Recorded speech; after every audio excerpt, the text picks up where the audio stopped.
to the Caucus Room. I'm your man, Don Calloway, and this is the show where we sit down with the OGs of American politics, media, and public affairs. And today we have with us a gentleman who has put together one of the more remarkable public-facing careers in American history, and I have been extraordinarily privileged to watch every step of the way. I'm going to give you just a little bit of the resume.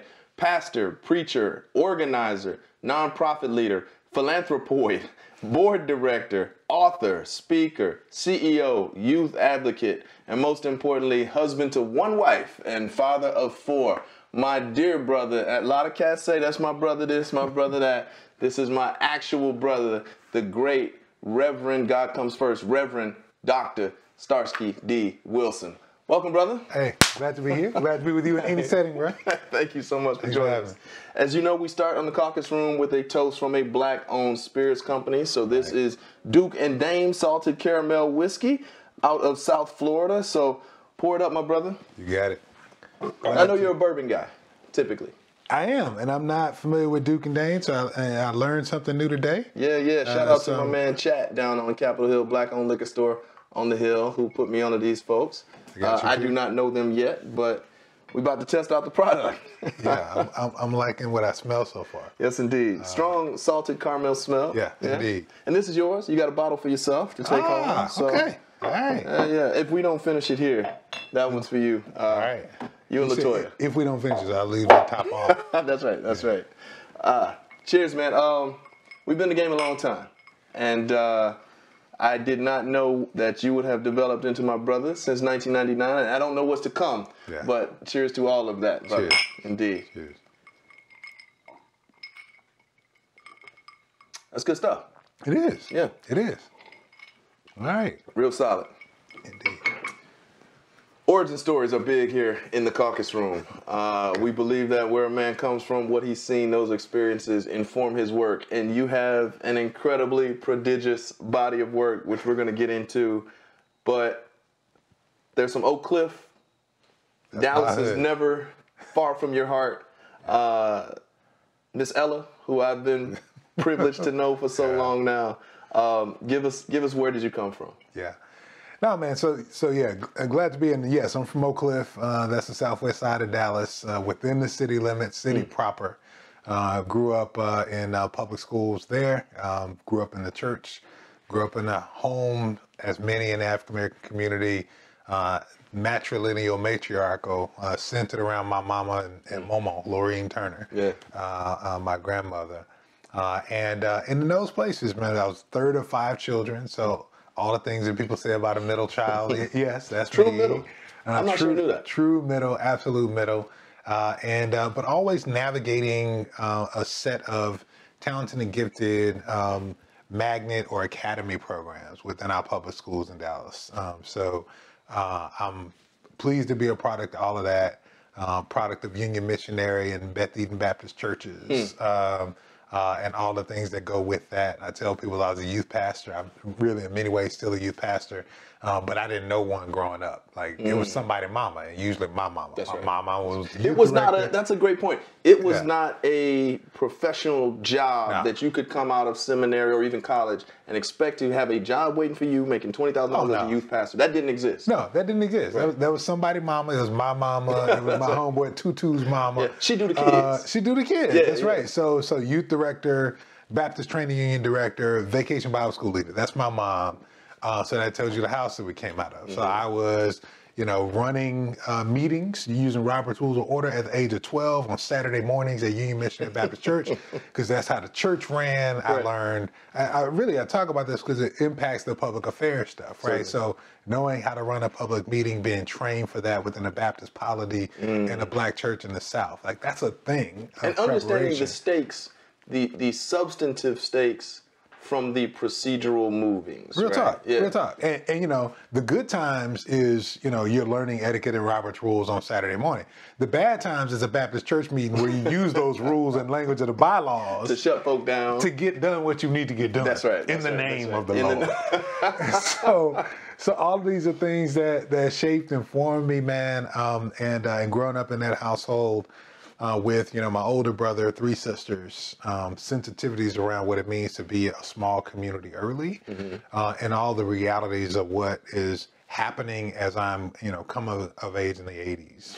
So that's I want to get more into that. Specifically, what does the Dallas of your childhood look like? What's happening not only in Oak Cliff, but what's happening in Dallas against the backdrop of a Larry Johnson at Skyline and everything else that's happening in the city? Yeah. A few things happening in Dallas at the time. So number one, Dallas Carter football is dominating. So football in the state of Texas is the whole ball of wax. So Dallas Carter is both dominating on the field and getting in trouble off the field. What Carter lost? And my name, What Carter Lost, right? Yeah, amazing documentary, 30 for 30. Absolutely. Y'all go Google that. That's right. The other thing that's going on is shifts in population in the school district. My mom was very active. My mom was the president of the PTA. Wow. So your mom was everywhere. Your mom was at the church? Oh, yeah. She's in the schools. That's right. Like, you're not getting away. No, man. She was the president of the PTA at our elementary school when 3 of the 5 of us were there. Wow. So eminently involved in public schools. And so we began to see and hear in the house about the demographics of the school district changing. Mexican-American population growing in Dallas, shifting board politics as folks, the board previously black and white, as our Latinx and Hispanic brothers and sisters become larger portions of the population, you begin to see the politics play out in the schools first. The beginning of kind of carving out the politics of who gets what, when, where, and why, what impact does that have on the black community. And my mom, by virtue of her engagement with participation with PTA, her engagement and participation with supporting school board members, brings all of that stuff back in conversation. So I'm beginning to see this and shape a politic and learn about kind of what happens to make sure that people get what they need or who gets forgotten and left out. What's happening in the city of Dallas when I'm in high school is a change and a debate over the organization and representation of the city council. Wow. Okay. This matters. I go to a magnet center for government law and law enforcement. I thought I was headed to law school. It's one of 2 schools, high schools in the country that has a law library. Wow. So I'm doing internships at City Hall, internships in law offices, and I happen to be one of the school leaders who gets chosen to play out what the 10-4-1 versus 14-1 representation of city council members could look like. Okay. So getting very close. This is civic engineering, like on a trial basis, or on an experimental basis almost, for a major megalopolis. Yeah, that's right. So they're playing out, there's a public debate about shifting how these city council seats are going to be elected. And they end up using our school members as a way to kind of play it out, using the Dallas area rapid transit boardroom as a way to play it out. Wow. And so a 16-year-old Starsky Wilson ends up in the news as the vice mayor. I was elected the vice mayor. As we had this debate, kind of seeing how it's going to play out. So I say that to say, always playing in what government affairs and what civic life and engagement looks like has been a part of my reality. That is clearly a part of what the historically black church as a sociological institution is doing. That's part of what I see in my home and the volunteerism of my mother in the schools and in the community.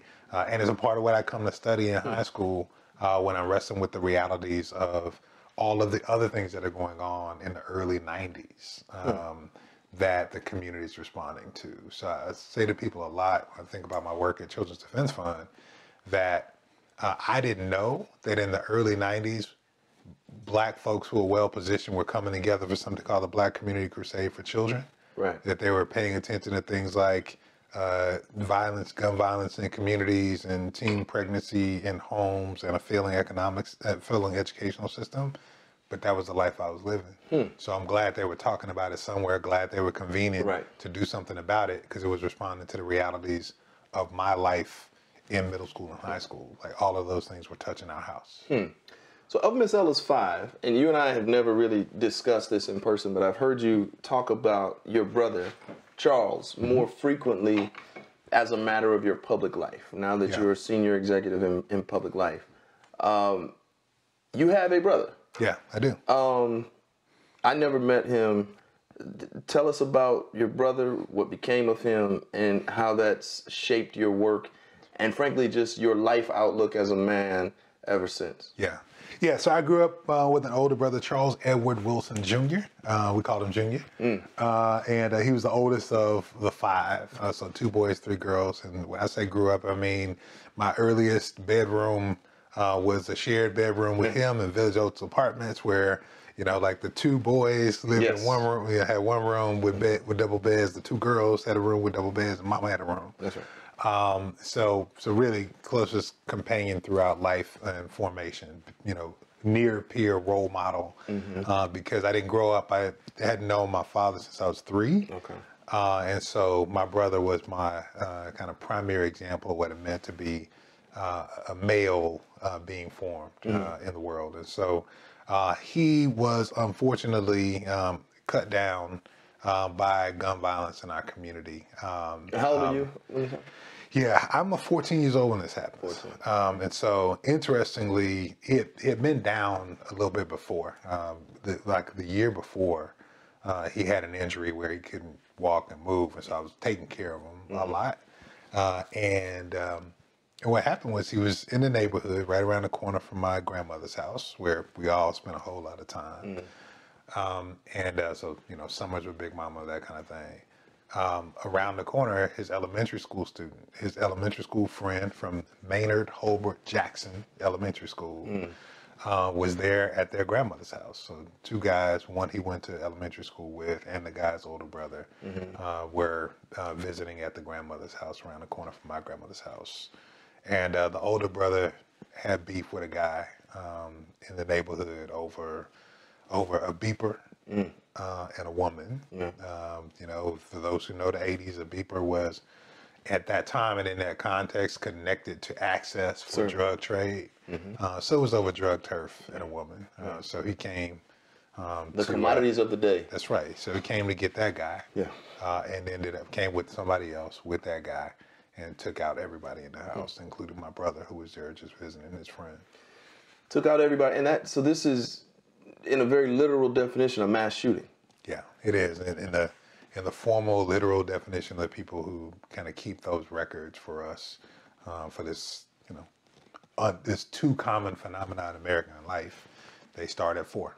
So yeah, my brother was murdered in a mass murder, and I had the unfortunate and challenging experience to sit through the trial of those 2 men who took his life, and unfortunately also begin to see images. And so one of the things that calls out to me at different moments is the image of him lying in his own life force in the kitchen of that home. And so it's something that stays with me, and it's a sense of call and connection, frankly. I mean, I connect in different kinds of ways with people who have been through that experience.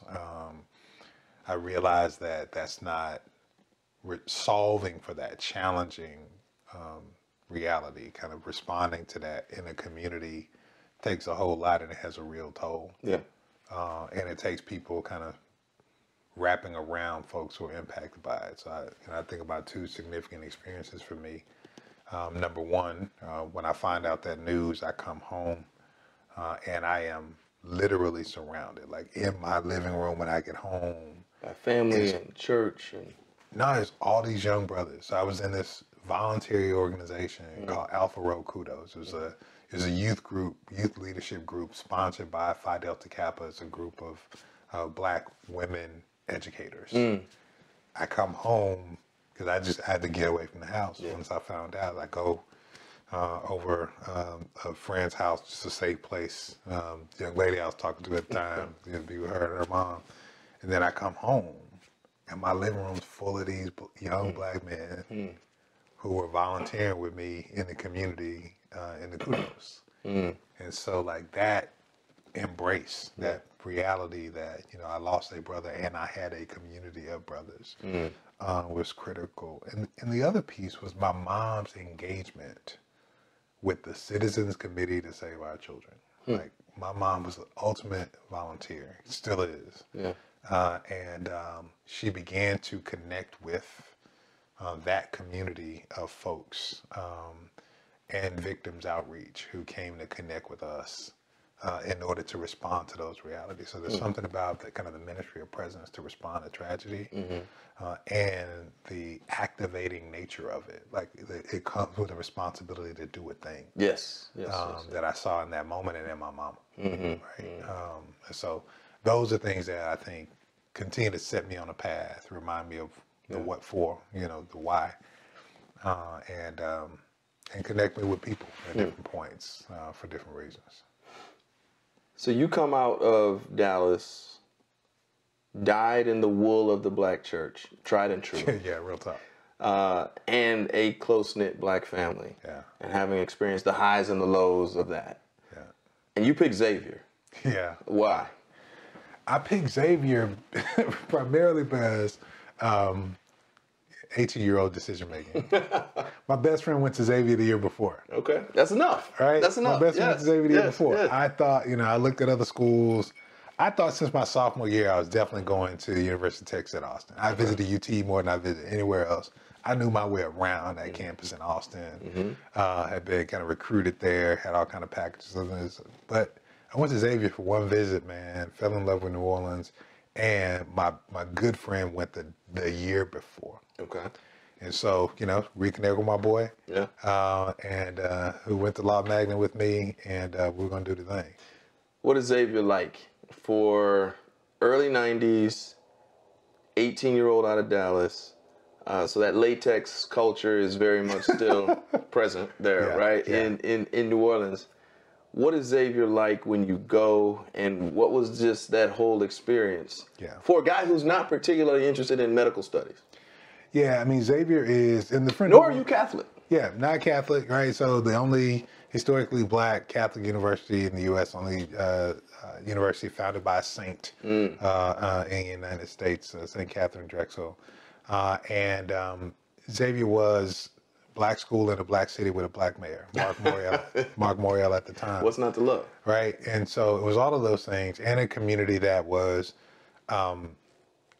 diverse in its socioeconomics in a way that I hadn't seen before amongst black folks. Break that down. Diverse in its socioeconomics. Man, Xavier was a school that was very intentional about admitting people for whom going to college was a challenge. Okay. Like, we're beating the odds as an everyday occurrence was one of the things we used to talk about. Right. And so they admitted people who would have been challenging admits for another school, including another private, particularly another black private school or university, and helping them to succeed, right? Putting them on a remediated path, if that meant that, all that kind of stuff. And some of the most well-resourced black families in the country. So like, I never seen an 18-year-old brother driving his own big body Mercedes through campus. Okay. And then, he was from Memphis, I ain't gonna say his name, but he was from Memphis. And he crashed that thing and came back in his brother's Cadillac. It was replaced, yes. So like, drove that until he got a new big body. So the socioeconomic diversity was something that I hadn't seen. I hadn't spent time with a whole lot of black folks from private schools. I wasn't a Jack and Jill kid. And so I just didn't know that particular world. A lot of my friends were. Right.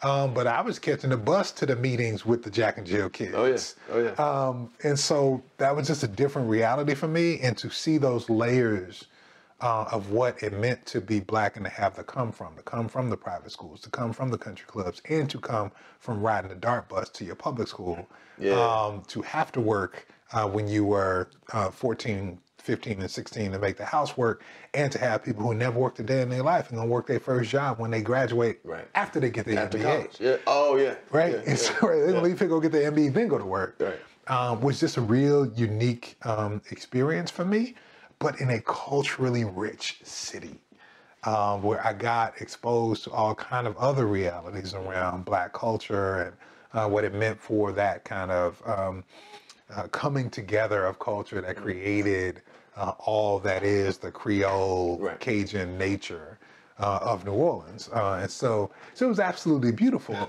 And it came with significant reminders of the challenges. By the time I made it to Xavier, that best friend was locked up in the state pen. Wait. So by the time, he's only a year ahead of you. Yep. By the time you get there as a freshman, he's sitting down. Yep, he's sitting down. there was another student on campus who he didn't know was engaged, saw all of that rich diversity of socioeconomics, and in effort to live in it, was robbing folks. Wow. So he's in the car with this cat when he pulls up at an ATM to get some money. Yeah, yeah. And this was during the time that if you're driving, whether or not you know it, and this is felony attachment, right? That's right. And just lucky it's not felony murder, Look, right? he thought he was getting money out the ATM. He didn't know he was getting money from the dude who was standing at the ATM at gunpoint. Yes. And so... And we saw that during the hood, in the hood during those times. That's right. Yeah. Wow. So they both get picked up. Okay. So this is, so that reminder is always there for me. Like my boy is here in the state. He's not with his mama back in Texas. And so there's something about that reality of the criminal justice system. There's something about what this place can mean. Like it can be the remarkable launch pad for a future that I couldn't imagine, or I could end up in this state in a way that I don't want to be. Right. So that was my, journey at Xavier, which was also a journey of discovery itself. Like after my first year is when I discerned my call to ministry. That's what I was going to ask next. At some point between Oak Cliff and New Orleans, you decide, I shouldn't say you decide to become a preacher. You receive a call to preach. Yeah. Explain what happens there, when it happens, and how that took place. Yeah, it actually was it began to discern this between my first and second year at Xavier.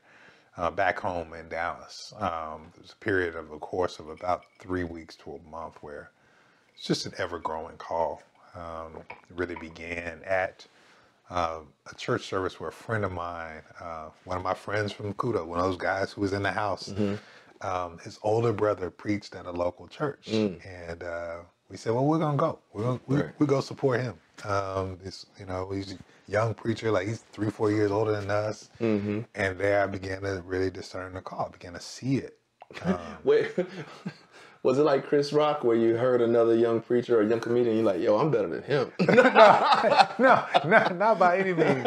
Not by any means. But this was something that, I had proximity to. I have 2 uncles who were pastors. So there's nothing I didn't see. I mean, I've ran around with the pastor's son and grandson for the church I grew up in, like literally. I grew up in Dallas, where Bishop College was producing some of the most prominent Black Baptist pastors across the country. Many learned at the knee of the Dr. Harry Wright, the brother of Mary Wright Edelman. Like this is a place where these things happen. My uncle went to Bishop, so I knew them. They all running around. So there wasn't a thing. So it wasn't like a professional aspiration, but it was not anything that was far from me either. And so at that church service, gathered with a lot of those same brothers who were there.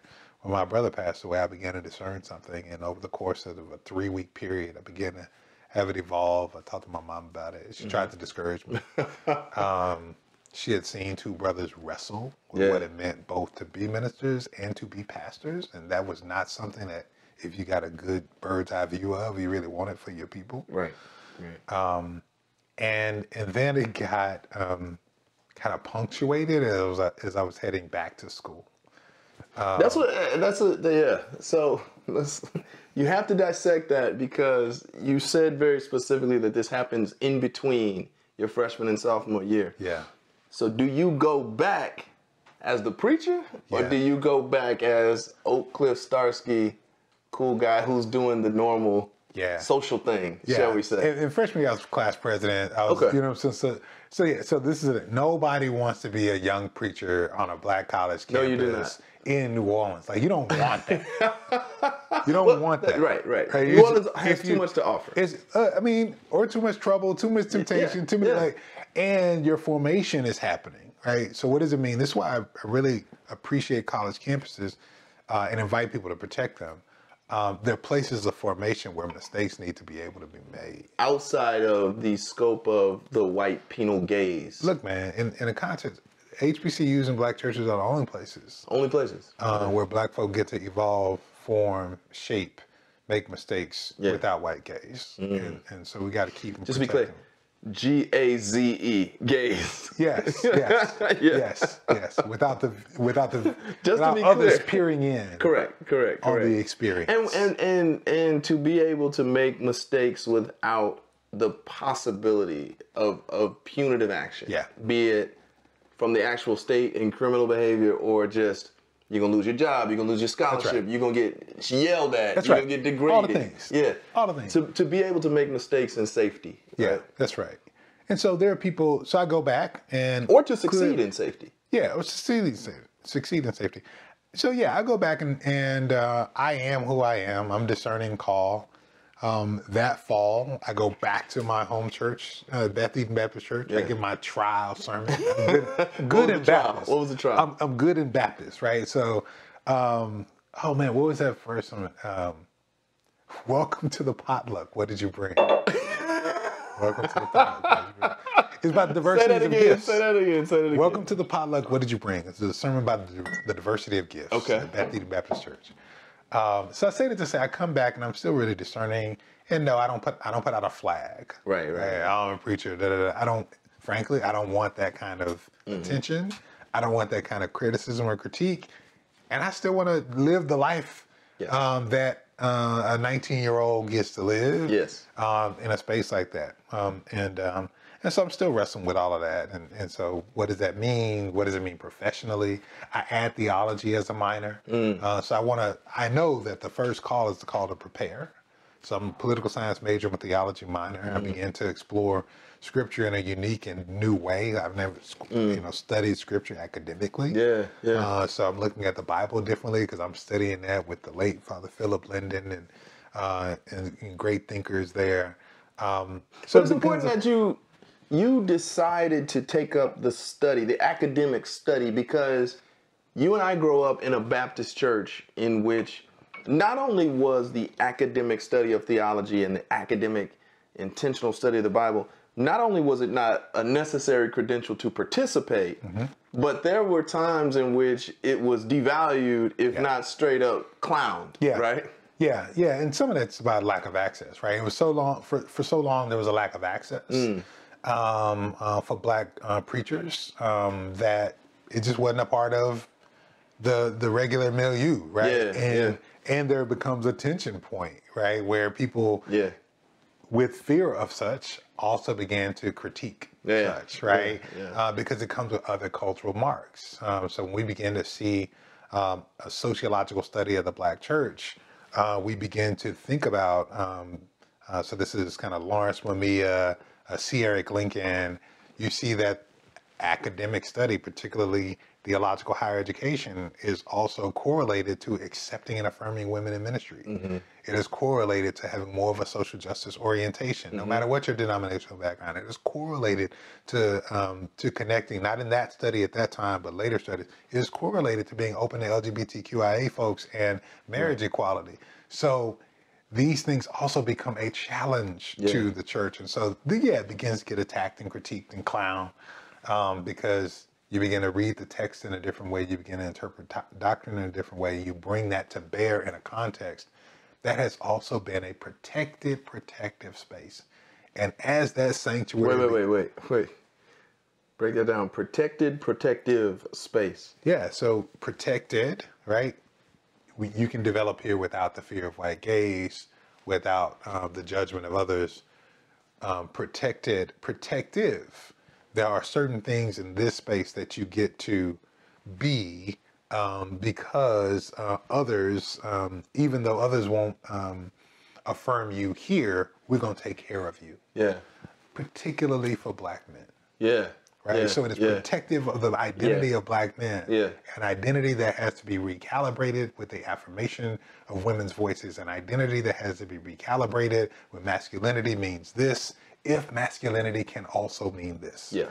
And so theological higher education opens up new tools with some new rules about how we interpret these things. Yeah. And so that is an early addition to my formation that I didn't realize was really important while I was doing it undergrad. I thought this was my quiet form of preparation for the life that I didn't really want right now. Yeah. What it really was advanced preparation for some of the challenges. And that were 20 years ahead, that we didn't see coming. And so, my man Damon Young, he says that straight black men are the white men of black people. Black community. Yeah. And, our experience is similar. And there's no place where you see that more than the black church. That's right. So how did you get to a place where ultimately your Baptist-rooted Christian theology is so affirming of everybody? Yeah. Because that's not where we came from. Yeah, a lot of wrestling, and frankly trying to live it out, and negotiating with God. So like political science major, theology minor is, God, I know you're saying something. I don't really want to do that. Yeah. Let's see how I can try to do this thing. Right. And so my negotiation, knowing I'm studying scripture, one of the things you see in scripture is this word diakonia, which means service. So I was like, which also means ministry. So I was like, ministry means service. This is what I'm called to do. Oh, all I can do, so it's where we get deacon from, right? Yeah. So, service. If I work in nonprofit like Health and Human Services, then maybe I don't have to go be a minister. Yeah. Right? Yeah. God laughs, and I end up doing both, right? So what you're actually going to do is both of them. Then maybe that's because you're trying to outsmart me, right? Yeah. So I end up kind of going into work for the United Way and the Urban League. And most of the time I do that work, I'm also working in churches. I'm doing that work and I'm going to seminary. Because that work is united. Yeah. If you start at the bottom of social service agency work, yes, you're probably doing some funding work. Yeah. And you're funding your partners are churches who still in 2023 are the ones touching the people on the ground. That's right. With the programmatic stuff. And you should always, I'll just say this, nobody who works in a nonprofit organization should just do that to catch a check, right? You should always be connected to and have some dirt under your fingers, whether it's your voluntary service, whether it's your church service, you need to live a full life. Yes.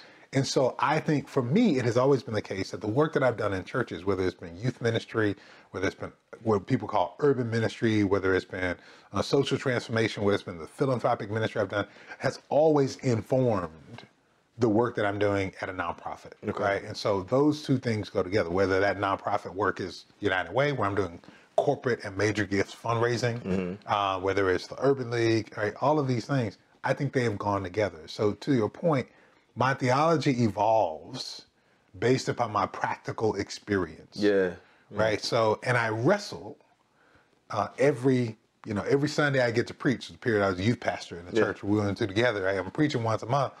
Well, I'm having to reintegrate and figure out, what does this mean that I'm seeing in community in the interest of this moment where I'm called to preach this month? And then I have this other challenge. I go to seminary.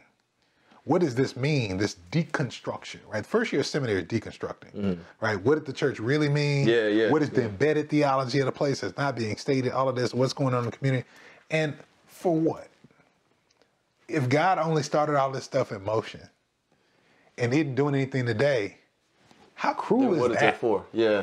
What is that God for? Yeah. Right? Yeah. So having to make sense of the scriptures, having to make sense of our social realities at the same time is how I get to this place, right? But that's interesting because we talk about this as though these marginalized communities, particularly on social issues, right, we talk about them often, particularly in the church, as though they are new creations. And I dabble in VC, and I'm often thinking of value created, value destroyed, value captured. Yeah. And, you and my therapist know I don't have imposter syndrome. I have deep survivor's remorse. And so in the context of value destroyed, and in the context of these marginalized communities who have always been with us, what did the black church lose by not affirming women preachers, by not having a safe space for the LGBT? Because to be clear, they was always there at your church and mine. We know that they were always with us throughout our entire lifetimes and in generations before. In the way of God's grace and to the credit of marginalized folk, the black church actually didn't lose much. Because black women decided it actually ain't about the titles, it's about the work. So we gonna keep coming up, showing up, doing the work. And gay men and and trans folk. Yeah. Yeah. Yeah. Yeah. They decided, frankly, that they would self-limit and serve. They would decide to not show up in certain ways in the church house. Yep. In the interest of advancing this institution. That's right. My Lord. Right. Whew. So, it is a real witness of an appreciation of having a sense of something that's greater than oneself. Come on, man. And the recognition of not just, right? It is not separate from not honoring and naming the oppression. The oppression exists. But in the face of oppression, one stays and serves. Yeah. For several reasons. Number one, because the institution in the community is greater than my individuality. That's number one. This is not a popular notion today. Let me add that. Yeah. Right? No, it's not. Yeah. And number two, that there is something in the opportunity for transformation of the institution that my presence makes possible in a way that my absence will not. And so I don't, That's self-sacrifice. That is the definition. It is self-sacrifice, but it is also, in the sense that we have spoken of it in the Christian tradition, it is also salvific suffering. It is suffering in the interest of the redemption of the institution. Yes. And I'm not saying that people are called to that. I'm not saying people should take that. I'm not saying bear your cross. No, I'm not saying all that. But what I am saying, I'm not projecting that to anyone as gospel. But what I am saying is that what we have experienced is a kind of redemptive suffering that we have preached about in the Christ. And that there are some who have experienced that for generations, have been called to that, and our institution is the better for their redemptive suffering, for their creative suffering. I don't know if it's appropriate to take a sip of this whiskey off of that, but that's a word, man. Well, I think that's, the ability to do this, also informed by developed and evolved theology. That includes not just learning more about the scriptures, but learning more about our folks. The distinction between the sacred and the secular, it ain't very black. This is not of an African cosmology. Yeah. This false binary between the sacred and the secular is Western European Enlightenment taught. And as we study more our cultures, we find a few things. Number one, I'll look at the wisdom traditions of the scripture. What's the role of the priest? The role of the priest is to distinguish between the sacred and the secular by use of ritual. Right? So I take a thing, the same wine. Yeah. Yeah. Last night. Yeah. Look, Yeah. he blessed it. Yeah. And not last night. And the same bread. A few hours ago. The same bread. Yeah. He broke it. Yeah. It is now sacred. That is the role of the priest, right? And so we make things sacred or profane by the use of our religious ritual. And so, again, there are ways that we bring a new thought and perspective to the work based upon the things that we know. And the more and more we study African traditions and those from which we came and reclaim those traditions, we also name that in those cosmologies, there is not a line down the center that says this belongs to God. Yeah. And this belongs to some pagan, But profane perspective. if I had to, and I got this Duke and Dame in me, but if I had to follow this line of reasoning, what you're saying is the cishet black male centric, the cishet male centric church that we experienced, and that is still the predominant black churches today. That's right. That engages in the liturgy that has not changed much. Right. And engages in the leadership structure that has not changed that much, while we may see some women in the pulpit from time to time. Significant growth in this. Significant growth, but it's still largely structurally similar to what we came up with. Yeah. If I follow your line of reasoning, then you're saying that that very structure itself and the practice every Sunday is rooted in white supremacist traditions. Many of the ways in which we express and experience Christianity in the U.S. is grounded in, rooted in elements of white superiority and supremacy. Absolutely. Break that down. Well, Actually, I'll give you an example. Yeah. So, Baptist preacher got to have what? Got to have an intro, got to have a joke, got to have a prayer. Got to do the intro, establish protocol, right? But the sermon is 3 points. You know, again, not yours anymore because you're far more sophisticated. No, but I mean, the hermeneutical tradition of the Black Baptist Church is, I got 3 points, then I'm gonna bury them and rise them up. So what you laid out, right, is based upon a Western didactic banking model of teaching. Yeah. Right? That ain't ours. Not ours, as in not African tradition. That's right. But it's very much ours in as much as it is the white American tradition of the Christian church that we were inherited and that we built our institutions to model. I think that, well, two things. I think that kind of preaching model, that model of proclamation is on the decline in the Black church, thanks be to God. The second thing is the church is so much more than that. And I think part of our assessment of the historic Black church traditions more broadly is that we have come to understand more and more that the church is so much more about the community than it is about that preaching moment. Yes. So, you know, But you still got to be able to bring that moment. Well, you know, I don't think we've evolved beyond a point where people don't need to hear that word from somebody who can bring it. No shade to W.E. Du Bois's assessment that, you know, the preacher and the frenzy is significantly a part of it. Right. But there are things outside of beyond Sunday morning. Certainly. Well beyond that community. People stay in. I found out 10 years I was pastoring. I found out people stay and leave churches for a whole lot of reasons beyond that preaching moment. That's right. Right. They stay and endure bad theology and bad preaching because they love the community and the people, and they feel a new life in service and mission. They have found community in their folks, and they will put up with bad preaching and a less than prolific pastor because they love the people. This is my community, right? And so I think we've made too much, right? It is a cultural art form. Preaching in the Black homiletic is a cultural art form that is unique to Black folks when done well. Yeah. And there are so many that do it excellently. Yeah. So this is a form. Thank you. This is a form of our art, and the Black church is so much more than that. Yes. And so the more I sit in pews than pulpits these days, I come to experience that, know that in ways that I appreciated it even more when I studied it.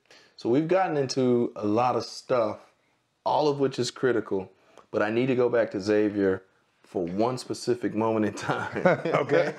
That is, you, like myself, just so you don't think I'm trying to clown, you did a 5th year. So shout out to the 5th year. Yeah, straight up. For you, that 5th year. Critically transformational.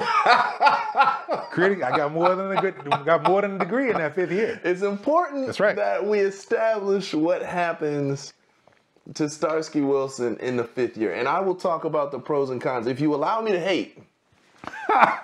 Look, man. It happens anyway. So I'm glad you can do it to my face. Yeah, well, you know.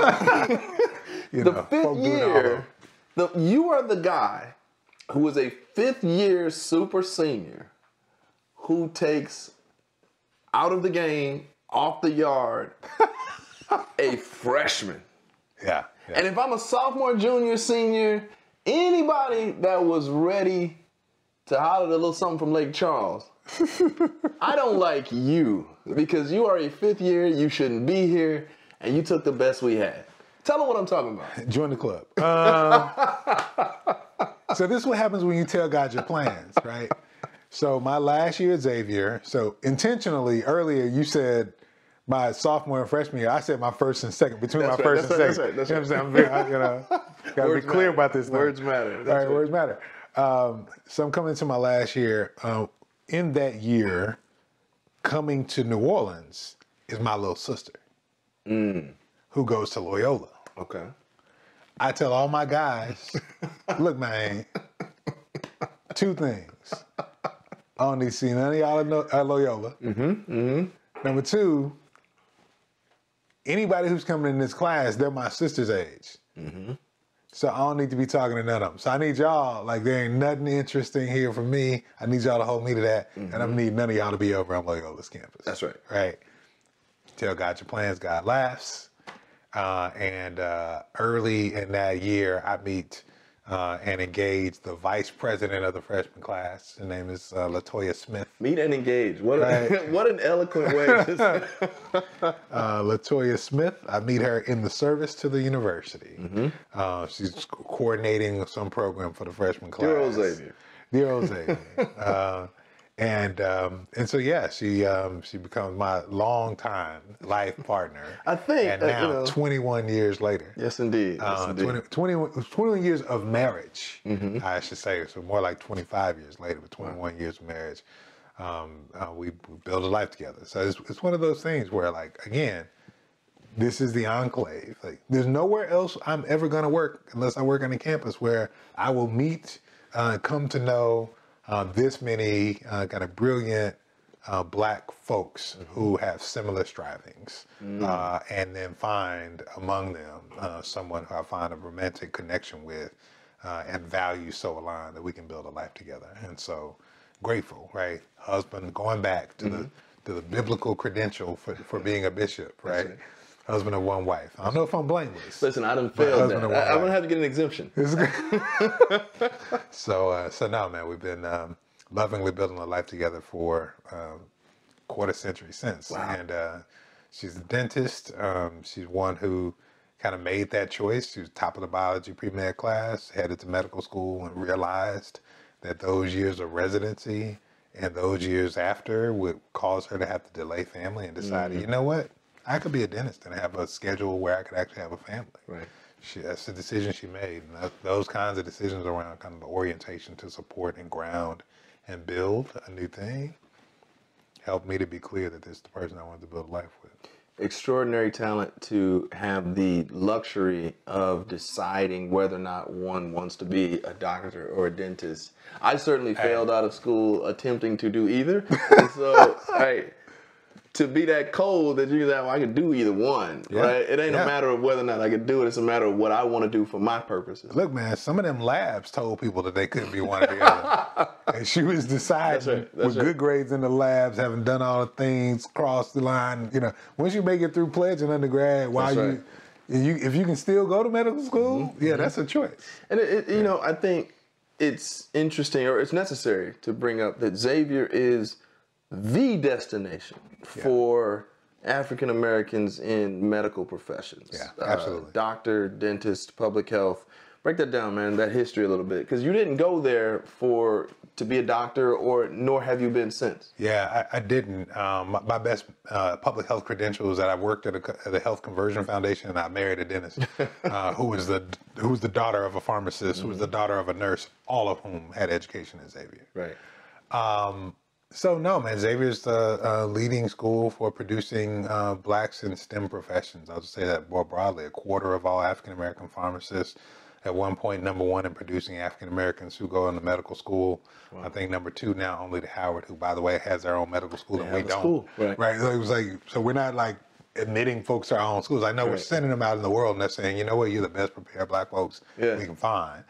And it has only, I think now still the only pharmacy school in the state of, at least on that side of the state in Louisiana. So leading in premier pharmacy school, producing blacks in the medical professions at the top of, all classes. And, these become my people. So like, this is, kind of crazy. I think about my little small network of cats that I used to, sit up on Monday night and flip between Raw and Nitro as this one, pumped weights, and this one studied, and this one, had a drink. I'm looking at a dentist on one who's in Louisiana. I'm looking at medical doctor / PhD who's got practices throughout Jackson, Mississippi. I'm looking at one who's an optometrist in Houston, and I'm looking at one who's a civil rights lawyer in New Orleans. And then there's me. Yeah. Like, this is our community. But that ratio of like who here is studying health in those professions and who's doing that work versus who's studying other kinds of work, which in the interest of Xavier's missions is about developing people for a more just society, right? So the mission is not about health. The mission is about a just society, but that amalgamation of folks together in that place understood the connections of public health, safety, and justice as a community in ways that we have just come to articulate it, frankly, in the last decade in American life. Well, we're going to get out of Xavier, man, and move on to what happens next. But first to Dr. LaToya Smith Wilson. Hey. Indeed. My dear sister, indeed. Always indeed. You leave Xavier and do what? Work at nonprofits. I'm still negotiating with God that I don't want to be a pastor. Okay. So you don't want to be, you decide, your argument to God is that you don't want to be a pastor, but you have accepted that you are a preacher. Yeah, I'm in service, right? I really want to be in service. So I go to work for the United Way. Okay. I didn't feel like a real direct service guy, so I work for United Way in New Orleans. I'm completing a certification in nonprofit management as a credential. So I come to St. Louis for a management institute as a part of that curriculum while I'm working for United Way, and get introduced to a remarkable angel named Charmaine Chapman, who's the president of the United Way of Greater St. Louis. Came to be first African-American, first woman to be the president of that United Way. And I met her at this conference, and literally 8 weeks later, I moved to St. Louis working for United Way. This is 2000. Okay. So this is early 2000. I drove to St. Louis on a Sunday when the Rams were playing in the Super Bowl. Wow. That day. And that day. Wow. That day. Against the Titans. To start a new life working for the United Way of Greater St. Louis. What is your job there? What are you supposed to be doing? Resource Development Associate. I'm raising money. Okay. Raising money among corporate folks and workplace campaigns, which is what I was doing in New Orleans as well. Doing that in the interest of supporting a network of organizations that are providing all kinds of direct services to make people's lives better, building the safety net. At this point, you go to work for United Way. It's a brand that you've heard of, I've heard of growing up. But did you understand that this is entering the profession of philanthropy in this country?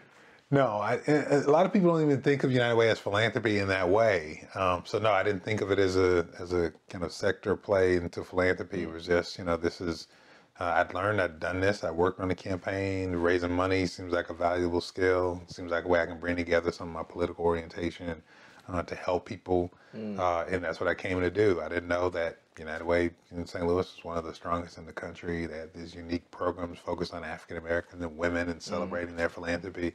So it was once I got there that I realized, I was like, oh, this is a pretty good place to be. Okay. And I really began to build my career through relationships there. So you go to a city, you don't know anybody. No. A CEO was impressed with you and invites you to join her as an associate. Yeah. And you don't know anybody in the city. No. What are they paying you? Oh, that year I was making just over $25,000. I know this. This is why I know In 2000? This is why I know this.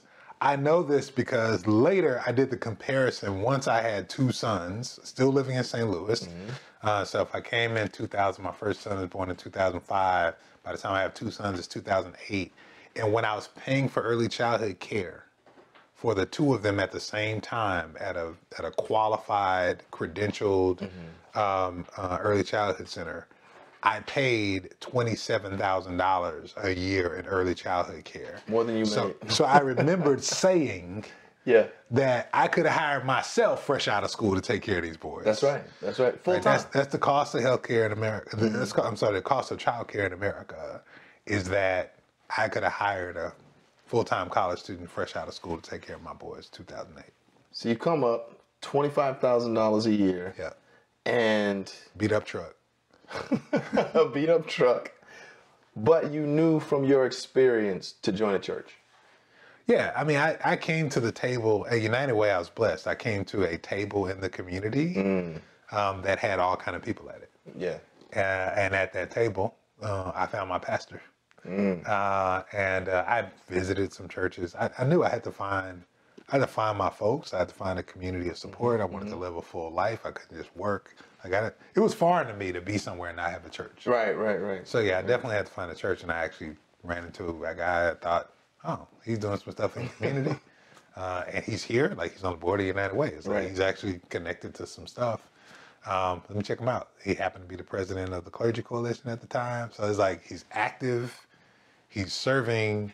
Let me go check out his church. Did you, and what's his name and what's his church? His name is Reverend Earl Edward Nance Jr. His church is Greater Mount Carmel Missionary Baptist Church. Located at 1617 North Euclid, St. Louis, Missouri. That's right. That's right. And so this is obviously the church that I grew up at. And I think it may have been the summer of 2000, based upon your testimony. Yeah. In my mind, I remember it being... I joined in August of 2000. Okay. That's right. So I remember it being summer of 99. Mm-hmm. And I'm sitting in the back row, and I remember our dear sisters from Sigma Gamma Rho, who I was at Mizzou with. Okay. They're sitting next to you. They turn around and introduce us at the end of a service. And you said, hey, man, my name is Starsky. And I've never told you what my immediate thought was. I'm afraid. I'm very my afraid. immediate thought was, get the fuck out of here. That ain't your name. But then, like, in a millisecond, I saw that you weren't, like, you straight faced. Like, that was real. I said, oh, shit, that's really his name. And I was like, okay, cool. Well, they got a bow tie. It seems like we should be friends. and here we are 4 years later. But explain to me, you're in a new city, you don't know anybody, you decide to join a church. How do you join the ministry of that church? Yeah. And frankly, as youth minister, a position which we just established did not exist at the traditional Baptist church, which that certainly was when you arrived. Yeah. A few things, Matt. First, I wasn't going to join that church.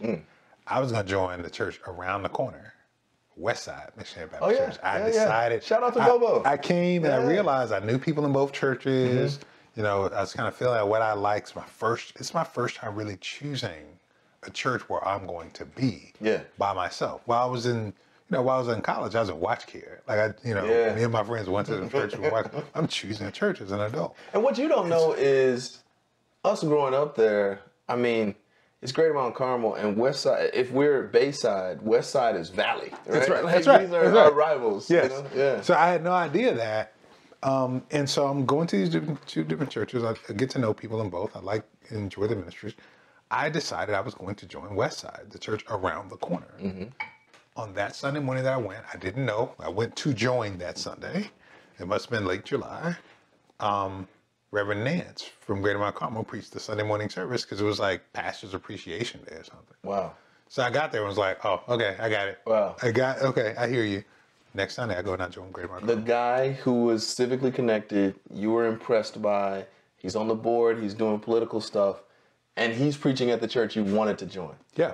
Wow. Yep. So the next Sunday, I went and I joined the church to where he was. And I realized, to your point about how did I enter the ministry, I talked to him about this sense of call that I had and the things that I'd done in preparation and what I thought I still needed to do.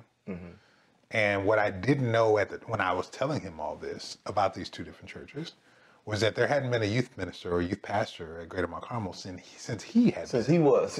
Right? And he was about 15 years at that point into being the pastor. Yeah, he was a grown man. He had been the co-pastor for like 9 years before that. So there had been a generation that did not know a youth pastor in that church in this role and in that function.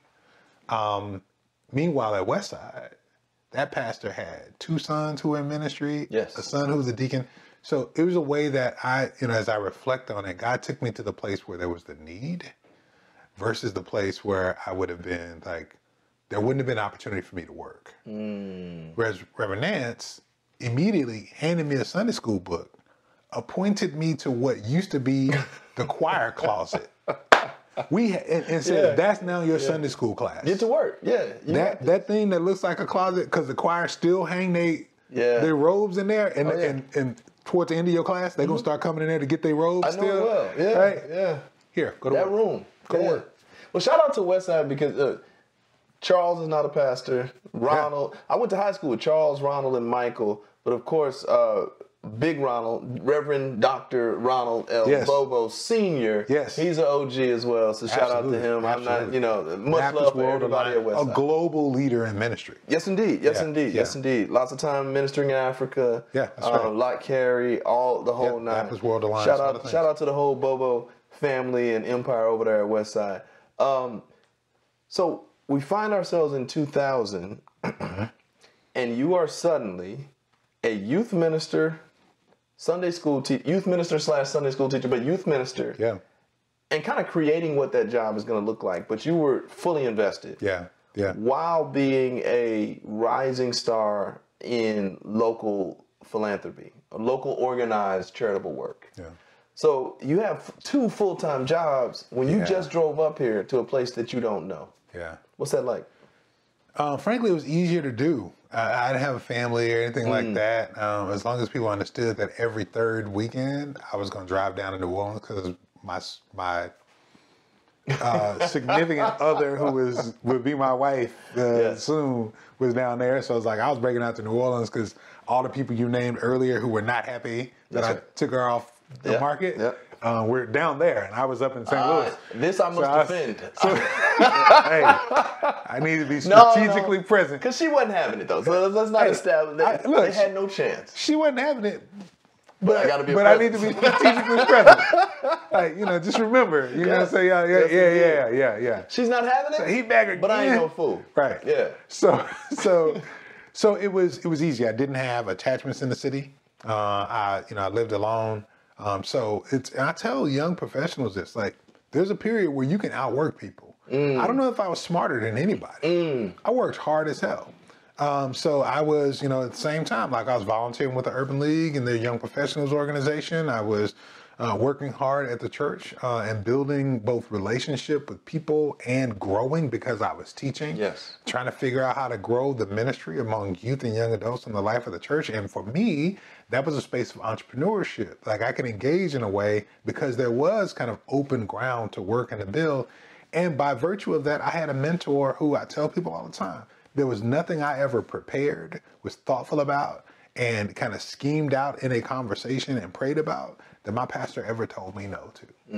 There was I didn't understand all these people, older people don't give you a shot. No, I had a mentor at the Urban League in the late Jim Buford. I had a mentor at church in Reverend Earl Nance Jr. who opened doors, made connections, and gave me counsel. And I had the same in Gary Dollar at the United Way. So I was never without. He was a senior vice president for resource development who became the CEO. And so I was never without support, counsel. I had plenty of time if I was willing to put it on purpose. And I had spaces to put it on purpose between those 3 places at United Way, the Urban League, and the church. Wow. You're working hard at the church. You're working hard at United Way. But you made space for an important volunteer area with the Urban League Young Professionals. Yeah. And I think that's when I started encountering you, and you're clearly a leader in this organization. But that leads to you getting a CEO job. Yeah. Well, that and the combination of the other stuff you're doing leads to you getting a CEO job pretty young. Yeah, 27. I was 27 years old when I became the president of Madison County Urban League. And it is, it's part of what the Urban League is doing. They're being very intentional under Hugh Price and then Mark Morial to say, we need a pipeline of leadership that includes volunteer leaders, but also means, those people who lead our 100 affiliates. So they start developing national leaders via the smaller affiliate chapters. Yeah. Yeah, so the affiliates who want to engage, and St. Louis, like I said, is a leading affiliate, has not only an Urban League Guild, which primarily engages volunteers who are predominantly women in their work, but also a Young Professionals Auxiliary, where folks who are between the ages of 25 and 35, some chapters 40, begin to engage with and learn the work of the Urban League as volunteers, invest in their own professional development, and begin to network with one another. So this is important because you come to civic leadership. You get to where you are today through these pillar institutions. Yeah, that's and not only civic institutions, but Black institutions and civic institutions mixed. But you find your way through these institutions that exist. You didn't go create something. No. You didn't found something. You come through established arenas to get to civic leadership. Yeah, I'm a firm, I actually said this to my wife yesterday, I'm a radical institutionalist.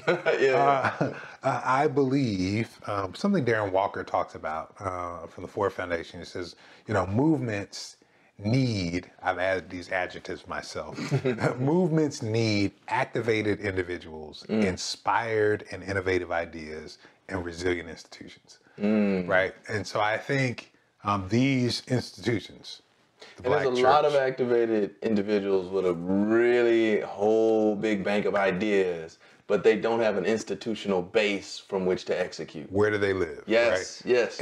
And that, frankly, I believe will be the test of this extended moment that we've been in movements for Black lives and racial equity, is will we establish institutions that allow this work to persist over the course of more than a generation, and to create and curate spaces for leaders like me to develop, to find networks, to engage with people, to be connected in ways that we will help to grow these movements for a new generation. And so yes, the Black Church was a part of that for me. The Clergy Coalition in St. Louis was a part of that for me. The Urban League of Metropolitan St. Louis and the National Urban League were part of those things to me. And even the Urban League, even as a volunteer, right? Yeah, because absolutely. United Way, let's not get these confused. You are an employee of the United Way. Yep. But you are a volunteer with the Young Professionals Auxiliary of the Urban League. This is effectively a community service-oriented social club. Yeah, that's exactly right. And I was there. We was kicking it. Yeah, committed to professional development, but we had some of the nicest professional development. We had some of the coolest service projects that you ever seen in your life, right? And some decent parties. And we learned, right, decent parties, and we learned financial literacy together, and we learned civic engagement together, and we built systems for us, even a community of transplants like myself in some cases, to engage in local politics and learning. So like, I became the president of Urban League Young Professionals Auxiliary, and my public policy chair for the initiatives that I started there is now the mayor of the city of St. Louis. There it is. Right, so like these things. Hey, shout out to Shar. But here's the thing, though. Right? Here's the thing, because we're a few episodes in now, so we can start to tie the shit together. Okay. So your Urban League Young Professionals policy chair, who is the woman I've known since I'm 14, because we sit on the third pew together. Come on. At Greater Mount Carmel, which is the church you joined. Yeah, I first met her there. The people come through established Black institutions, and this is how we've built a community, and this is from where we choose the ranks of our leadership. Absolutely. Historically and presently. Yeah. But I think it's important, and I'm gonna give you the mic, if you listening to us and your age don't start like a 4, like yours and mine, it's important to establish that Urban League ain't going nowhere. That's right. United Way is still there. Yep. They all hiring. And there's plenty of Black churches who would love to have your hands in service. That's right. So hop in the game. And if you don't know where, there are established institutions as spaces for you to get in the game. Yeah, that's exactly right. But shout out to Tashara is where we were. Shout out to Tashara. Shout out. And there are ways in which these institutions become training grounds, development spaces, spaces where we find our networks so that we begin to live and build together for tomorrow. Come on. And for me, the Urban League Young Professionals also became a space where I then transitioned to what professional life looked like as a CEO. And so I became the Urban League, Madison County Urban League CEO at the age of 27. It was about $1 million institution at the time. So a small urban league in a broader context of things. But that's $1 million. That's real budget and real responsibility. Yeah. For a 27-year-old who's never managed people. That's right. Or a thing. Yeah. So all of these things become an opportunity for me to begin to build, to get a sense of that. I had no idea that 20 years later I would have been a CEO of 4 different institutions. I had no idea that the mistakes I made early would be learning ground for not making those mistakes now. And those become then defining characteristics around how and why I want to be in the world. This is also before, frankly, I go to seminary. Yeah. This is, I've been on this nonprofit track, and I'm, kind of finding my way. I am grounding a theology, but I don't have all of the language for it. So Right. it also helps to inform that work in a way that begins to develop a trajectory of service into Deaconess Foundation, where I begin to lead a philanthropic institution that is oriented toward community, invested in child advocacy and social justice, but formed as an institution first, as an expression of the church. Right? So institutions matter for creating a place for people to learn, grow their leadership, and then live it out in a way that it impacts and transforms other people's lives. You're running the Madison County Urban League. There's a few professional stops in between. Yeah. And importantly and intentionally, seminary in between. Yeah. Because you're going to formalize this call to the ministry that you've known since when you're in college. But at some point, Dr. Smith moves up north. Yes. Dr. Smith Wilson now moves up north. And Into Madison County. yes. I didn't just end up in Madison County. Yes, correct. Yeah, She moves. Her dental school is right there in Madison County. Right. Yeah. So now you're Illinois. a student and a working professional. Yeah. And family becomes a part of the picture. Yes. And you're still youth pastor. Yes. And you're still working various jobs, most notably president of the Madison County Urban League. Mm-hmm. Full-time job. Yep. Full-time youth pastor. Still doing volunteerism activity. And now you got a real wife and a daddy. Yeah. How are you managing all of this as a relatively young man? Yeah. I actually don't think of it as managing. Again, I go back to those tap roots, right? My mama was a full-time, unpaid youth director, Baptist training union director. Volunteerism is a part of how I've been shaped. To use the language of Mary Wright Edelman, like servant leadership has been a part of what I've seen without the language, right? Robert Greenleaf, Mary Wright Edelman. So this is just what life looks like to me, frankly. Like helping folks, being engaged in the church and the community. It didn't feel like extra work. It didn't feel like bivocationality, as I came to understand it would be called. Right. Or try. Or try in some cases. But it's what we do to live a life. And I think this is part of the thing, man. I think it's really important for us to be mindful of the ways that we are shaping our lives. Starbucks became a place because it was a third space. There's so many people who only had work and home. My third space was church. My fourth space was the Urban League Young Professionals. Like all these things. So I was never as the sociologist, this trend of bowling alone. These things we talk about isolation. It's just not how it was formed. But it's also not how you were raised. That's what I mean by how it's formed. It ain't how I was raised, man. So I was raised to do this stuff. In community. In community. I didn't see it as I didn't volunteer with the Urban League Young Professionals as a professional play. Right. I didn't exercise and build a relationship with my pastor because I wanted to be a pastor. I think that's important. That's important, though. Say that again. You didn't volunteer with any of these spaces. And it's important to note that the church and Urban League Young Professionals are effectively volunteer work, right? Yeah, they are. So there's only one of these major pillars of your life in which you're getting compensated, right? That's right. But you did none of it. First of all, it was all before the gram. I didn't do it for the gram. Yeah, you did not do it for the gram. I didn't do it for the gram. And you didn't do it for money either, right? No. You're doing this because this is what you believe is necessary as part of a community that you care about. Yeah, that's right. That's right. I mean, it's people attribute it to different people. So some attribute it to Marion, some people attribute it to Shirley Chisholm. This whole service is the rent you pay for living. Or Ali.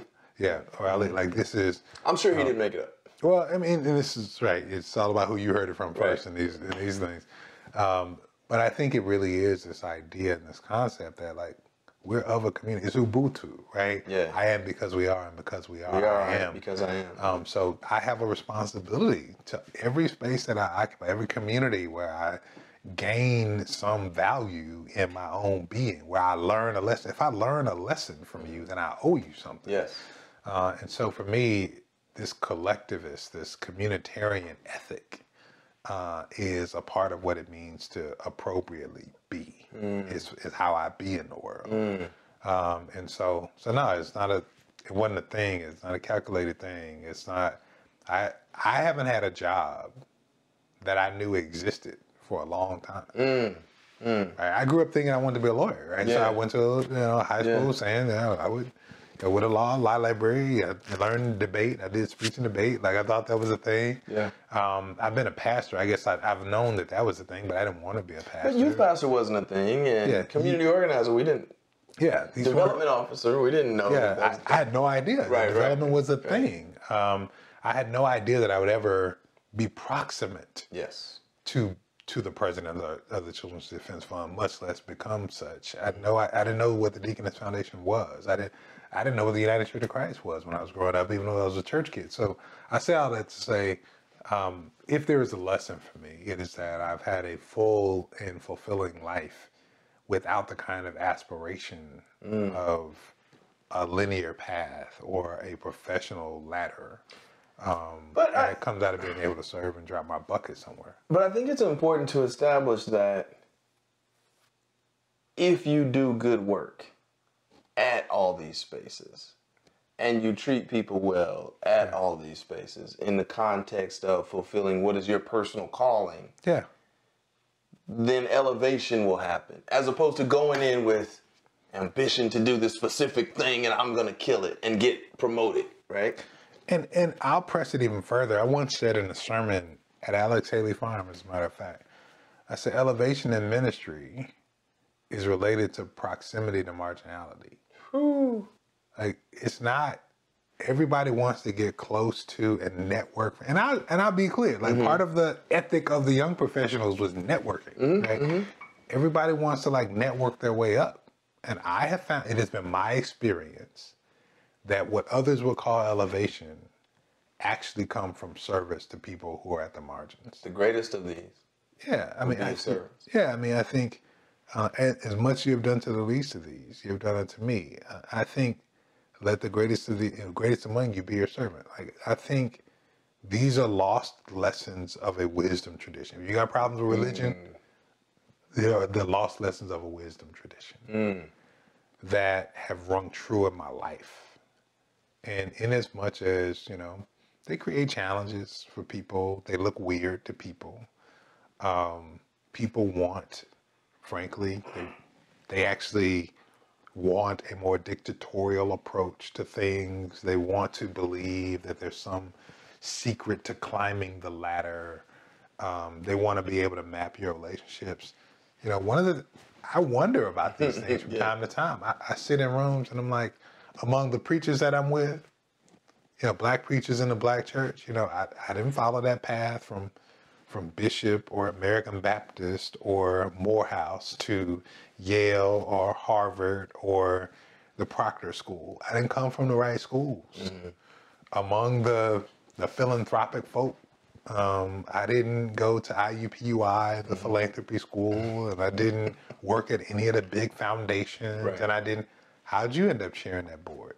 I didn't, and so I find it a grace because I can't get caught up in that stuff because it actually never did anything for me. But it also means I don't owe any of those ladders anything. That's right. So folks wonder. I mean, I literally remember it was a horrible moment. It's a horrible moment after I became the president of Deaconess Foundation where our pastor almost died. Yeah. It was in the hospital. Yeah. And I went to visit him. He's in ICU. And one of his colleagues in ministry, I had just been named the president. I was 31 years old. I just been named the president of Deaconess Foundation. This foundation with millions of dollars investing in communities in St. Louis. And I remember this pastor asking me at the bedside of my pastor who almost died, he says, how you get that job? Yeah, come on, man. First of all, let's put this in context to the moment, bro. Yeah. But second of all, it really did crystallize. There were a lot of people like, how'd that happen? And that has been a part of the journey of my life. People like, how'd that happen? Because the way people think of how you elevate has not been the path. And so what worries me most about that is that the most foreign thing from his mind in the universe of possibility of how you got that or any other job leading up to that was, nigga, maybe I was excellent.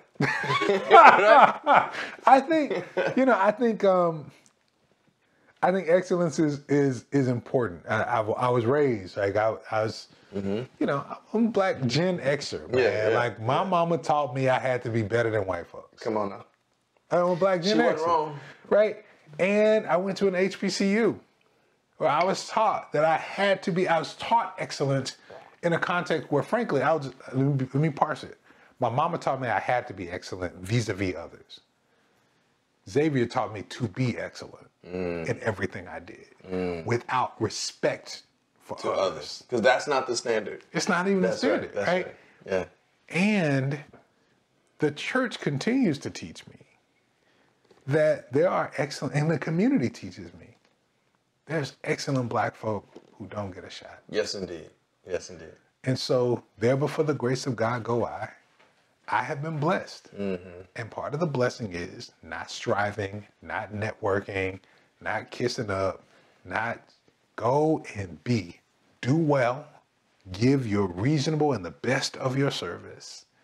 And God honors that. Like, I know that's not, you know what I'm saying? Like, that's an old sermon, that's old, you know what I'm saying? But it's just my testimony. Yeah. And some of that means being in right places at difficult times and being called to respond in ways that are tough. We'll get to that, but I think that before the way in which you were called to a difficult circumstance that put you on a national, if not global stage, let's go to Fall 08. Because something that's happening in the midst of you being Urban League Young Professionals president, in the midst of you being the youth pastor, and in the midst of you being at United Way, you are preaching some amazing sermons once a month at Greater Mount Carmel. And somebody in the region, if not multiple bodies in the region, are starting to say, yo, we need a pastor. And so in the fall of 08, you get a call to where and to what? Yeah, so two things are happening. Number one, my theology is evolving. So some of those sermons are horrible. I've looked back at notes on sermons. I'm like, oh my God, I preached that. But you had them standing at the time. They was clapping. We was hollering. We was hollering and clapping. And the place from which I came was standing and clapping about things, including a sermon that I recall. Wow, I very much associated queer folk to an evil agenda. Right? So I just say that to say like there's a long period you're talking about from 2008 to 2002 to 2008 where I'm evolving. I don't go to seminary till 2006. I'm reminding of some of the things I learned undergrad, and I began to develop an analysis based on the things that I've experienced in community and life, because God shows up as folk show up in my life. Learning as a father, God shows up as my child shows up in 2005. God shows up in the reminders from my wife who sees me in different ways. God is speaking to me in all these different ways. And so part of what begins to happen is I put myself in a space. I'm going to do a quick transition. I put myself in a space between being youth pastor at Greater Mount Carmel. For a while, I also served at a United Methodist Church in Normandy, across the street from a university. And I take the job while I'm serving at my Baptist church in this United Methodist Church for two reasons. Number one, I have not fully affirmed women in ministry, and I wanted to serve under a woman. And so there's a woman pastor there that I want to serve under to begin to experience and press my own kind of theological evolution. And I want to build ministry for young adults on that college campus. So that becomes a transitional space. And part of what actually happens, I'm talking about this a lot, is actually, I got kind of recruited to join the United Methodist Church. Okay. And to potentially pastor there. Okay. Or to join the AME Church, where one of my other mentors was. Both having more progressive theologies than the Baptist context in which I came, and because I was wrestling with that, particularly around affirming women. And while I was doing, like, I was preaching once a month at Greater Mount Carmel and once a month at the United Methodist Church for like a year. And in that period, one of my seminary professors pointed out a church, St. John's Church, United Church of Christ. I was at a UCC seminary. He was like, you should think about that church. The church was in transition, had interim pastor, and I was looking for a place to have a lock-in for the kids at Greater Mount Carmel. Yeah. And this church had a gym. Yes, it did. And a bowling alley. Yep. And I thought this would be a great place for a lock-in for my kids. And so I went to meet the pastor. I was late for the meeting. Somebody called me and said, are you coming? I said, yeah, I'm coming. I'm sorry, I was running late.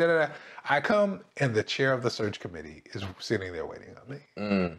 I didn't know they were looking for a pastor. I didn't go there to be their pastor. I went looking for a place to serve my young people. Yeah. Yeah. And they were looking for a pastor, and they asked whether I would be interested in talking to them about it and come preach for them. And that began that discernment process in the spring of 2008.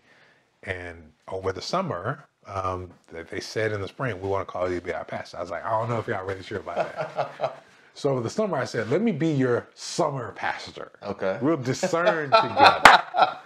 We'll discern together. Never heard this before or since. Summer pastor. Yeah. So like the pastor who had been there, she came to be an interim for a year. She had been there for almost 3 years. So I was like, okay, she needs a break. I'll come and be the pastor for the summer. Don't vote. Wait until the end of the summer. Yes. So I'll come and I'll unpack. I'll say some stuff. I'll see if I can try this thing on. I'll say some stuff. Look, you know what I'm saying? Like I want to try and see whether y'all really want to go where I want to go, and I want y'all to see who I really am, because it was a biracial congregation. Interracial, for sure. Interracial congregation, folks who were, across generations struggling and this kind of thing. And it had been declining congregation. So I was like, let's see. Y'all vote at the end of the summer. They voted on Labor Day weekend to call it. As soon as they could. But this is the thing. At the same time, the two most popular people in the United Church of Christ were Barack Obama and Jeremiah A. Wright Jr. This picture that is being shined on the theology of Trinity United Church of Christ is being shined on this denomination, and I'm discerning life with this congregation at the same time. And I'm preaching things that sound, and I'm sure this is part of the sentimentality. Right? Is he kind of like this Barry guy? Right. Or is he kind of like this Jeremiah guy? Daddy J. Daddy J. Baba J. Yeah. And so this is part of what's happening in 2008. And this is where I get called, and I accept the call and begin serving at St. John's Church. And look, I'm from St. Louis. I'm not from the hood, but I'm hood adjacent. I'm not scared of the hood. I be there. St. John is in it. Real talk. Yeah. Yeah, North St. Louis, tried and true. Yes, indeed. This ain't no suburb. This No. This is the trap, for real. Yeah. And so, what was it like pastoring a church in the hood in those post-crack challenge times like that? A joy. It was a joy and a challenge that I didn't want to leave, man. So we're talking about, unhoused folks sleeping on the steps of the parsonage. We're talking about outdoor worship being interrupted by gunshots across the street, people having to hit the ground. Food desert. Yeah, you're talking about a food desert. You're talking about, wrestling with the realities of what these systems create for our people on a day-to-day basis. And so it was real life. And I miss it daily. And it's a way to ground all the things that I had access and privilege to as well. So much so that like those first 3 years I did that as my full immersion. It was my last year in seminary and 2 years after.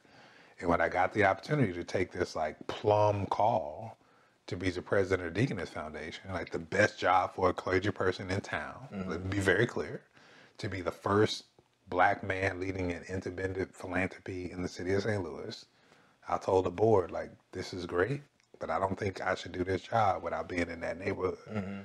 So I'm glad to take it, but y'all need to know before y'all vote that I plan on staying in that community. And if y'all think it's a problem, like, don't vote for me. So before we get to deaconess, we're in the hood, you're pastoring this church, and by this point, you are a legitimate civic leader. People know you as a preacher. They know you from all the stations and positions and visibility you've had in this city. But you live 7 minutes from the church. Yeah. Explain that as a choice, because now you have a family. Yeah. And little kids. Yeah. And you've decided to live in proximity not only to the church, but the people in the community you serve. Yeah, one of the things I was taught is you never live above your congregation. Whew. Wait. No, we can't. We can't breeze over that. Yeah. Say that again into your mic. Yeah, I mean, one of the things I was taught is that you never live above your congregation. And when I got called to that congregation, it was the most common job in the church was bus driver. Come on, man. And so I negotiated, like, the denomination has standards for what pastors should make. I said, no, this congregation can only afford this much, so y'all will be upset with me, but I cut the package in half. We're going to live off of this because this is what this congregation can do and support themselves. And I'll live in a place that gives me access to, like, my kids will go to the public schools they go to. And I'll wrestle with those same challenges. And frankly, I'm still a young family paying off student loans too. Right. So, like, some of this is also being responsible. Right. Let's be clear. But, you know, I got a 3-year-old. I got an arm baby, right? I got installed with, you know, literally a baby who was months old in arms. And so, you know, we weren't trying to make a lot of waves. We were just trying to be in proximity to our folks, be in a community where our people were, and to love, wrestle with, and deal with the same challenges, right? And frankly, to also have a base that was the base of the church. Yes. Right? The state rep for the church was my state rep where my own was, and he needed to be able to be responsive to me. And so, like, all of that stuff matters. I think people miss that we in this country vote based on where we live.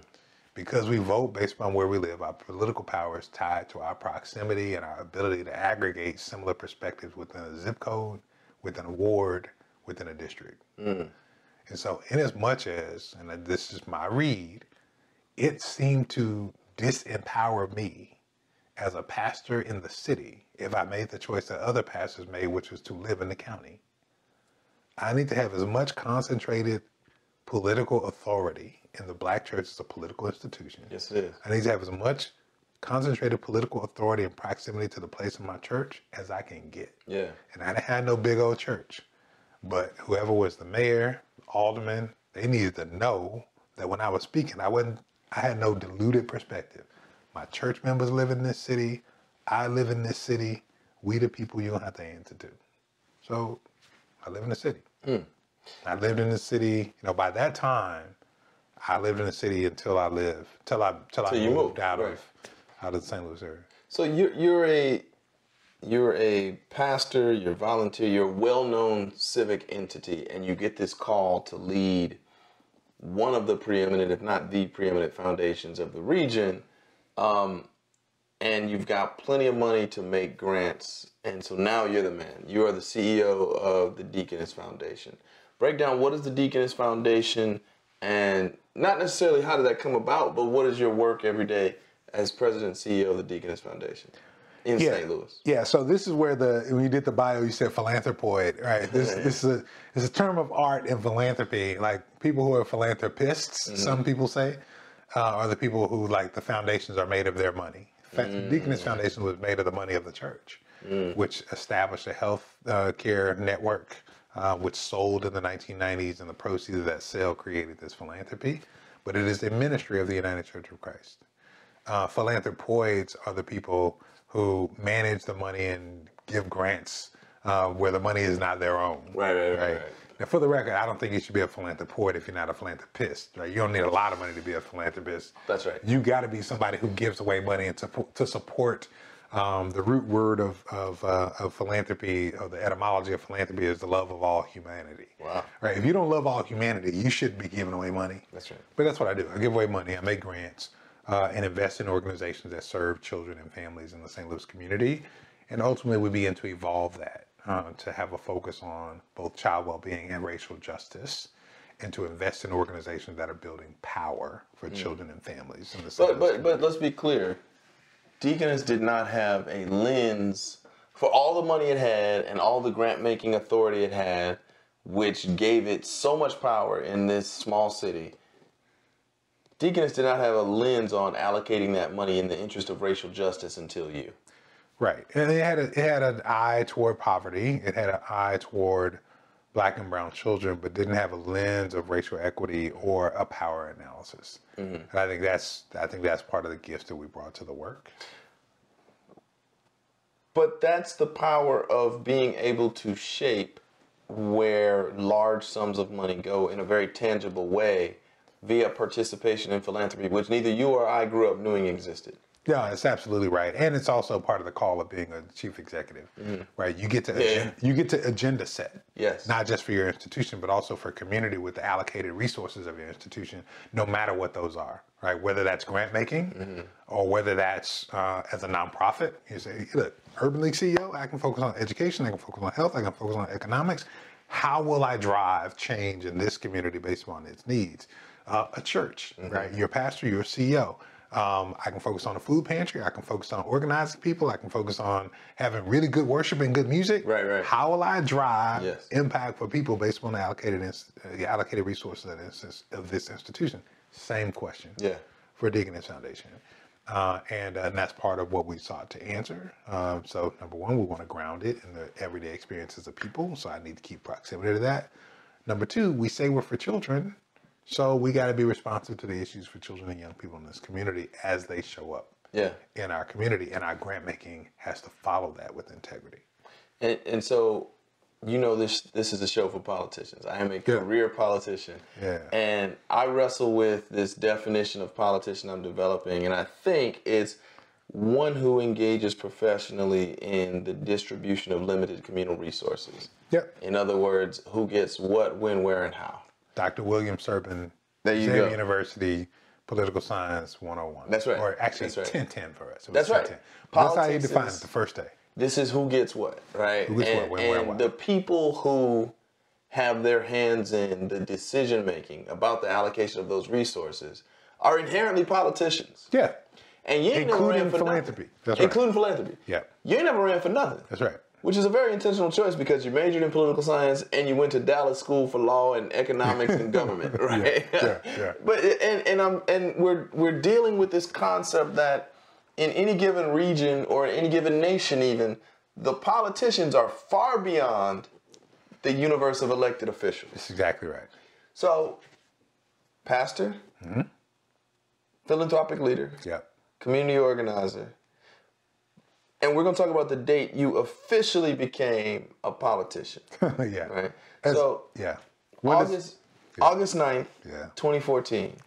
Michael Brown is killed by Darren Wilson, a member of the Ferguson police, in an act of state-sanctioned murder. We're almost 10 years out, and I think you and I are aligned, so we can call it what it is, and we understand it for what it is.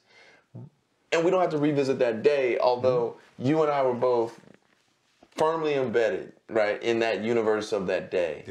I do think it's important, before we get to your official capacity, it's important to note that as a pastor and as a recognized civic leader at the time, you were on the front lines.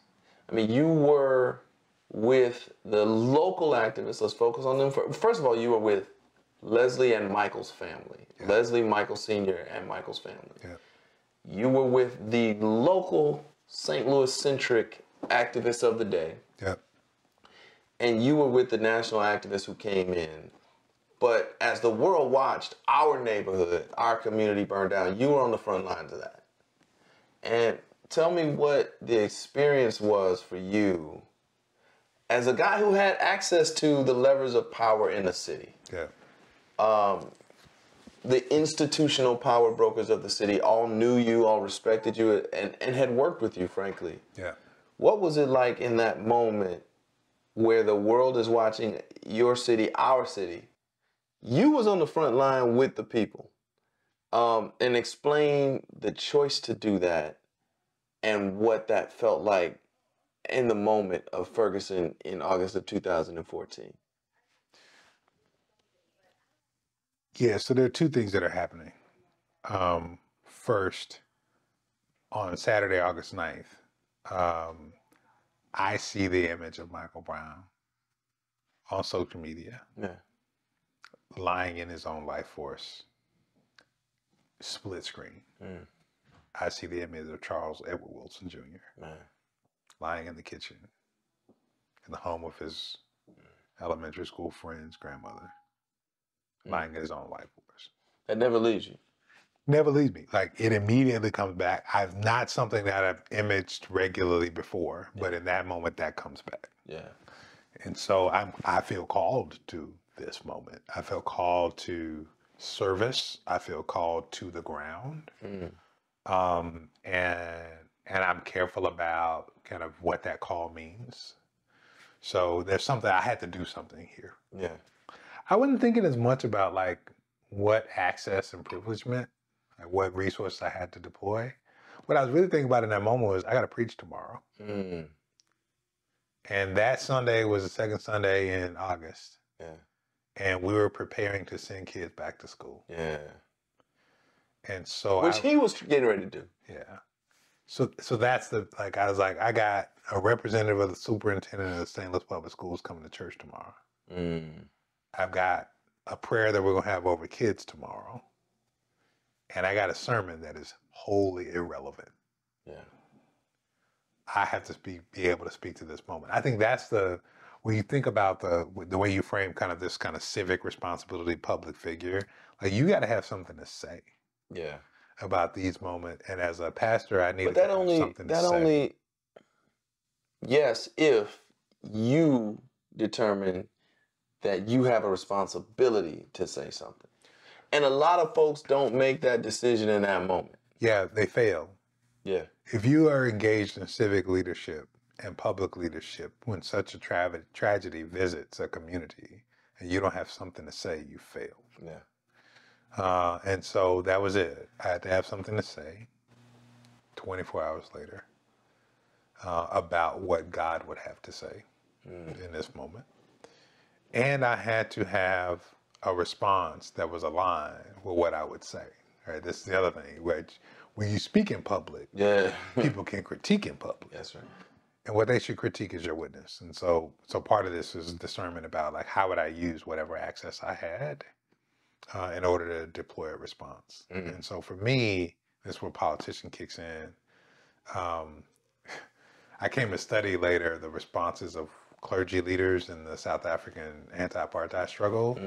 And life would have it that Alan Aubrey Boesak, who's one of the people I studied, came to be a mentor. And there's writing about him becoming an accidental politician. And so I feel like I became an accidental politician in this regard. So what I began to do that week is begin to pick up the phone. A mentor of ours by the name of Mike Jones. I was, for much of that week, I was actually in North Carolina because I was doing a program at Duke. And I began to talk about what I should do. I was asking Mike about it. And he's the one who pointed me to the reality of my network. Yeah. He's like, somebody got to get these Negroes together. This is Mike. Somebody got to get these Negroes together. And so I realized actually I had convening power. Yeah. Not because I was a pastor of St. John's, because people don't honor that in the same way, but because I was the president of a foundation. And so I started midweek to calling people back in St. Louis to coordinate a meeting of Black-led organizations and Black leaders in the offices of Deaconess Foundation the Saturday after Mike Brown was killed on August 16th. I flew back on the 15th that night for a meeting that my staff was pulling together that I was calling people about all week to see how we were going to respond. We're talking about the head of the Urban League, NAACP, 2 different NAACPs, the Clergy Coalition, Black church pastors, Black leaders of the United Way at the time, like how we're going to pull together all our resources. And that's when I realized, in that moment, I was like, oh, actually, I am a politician. Like, it's actually not just about the money the foundation has. This is actually about convening authority and power. Yes. And you eventually get an official call from the governor to participate in the actual solution. So what is to come from this moment? Yeah. Tell me about that and what was that like?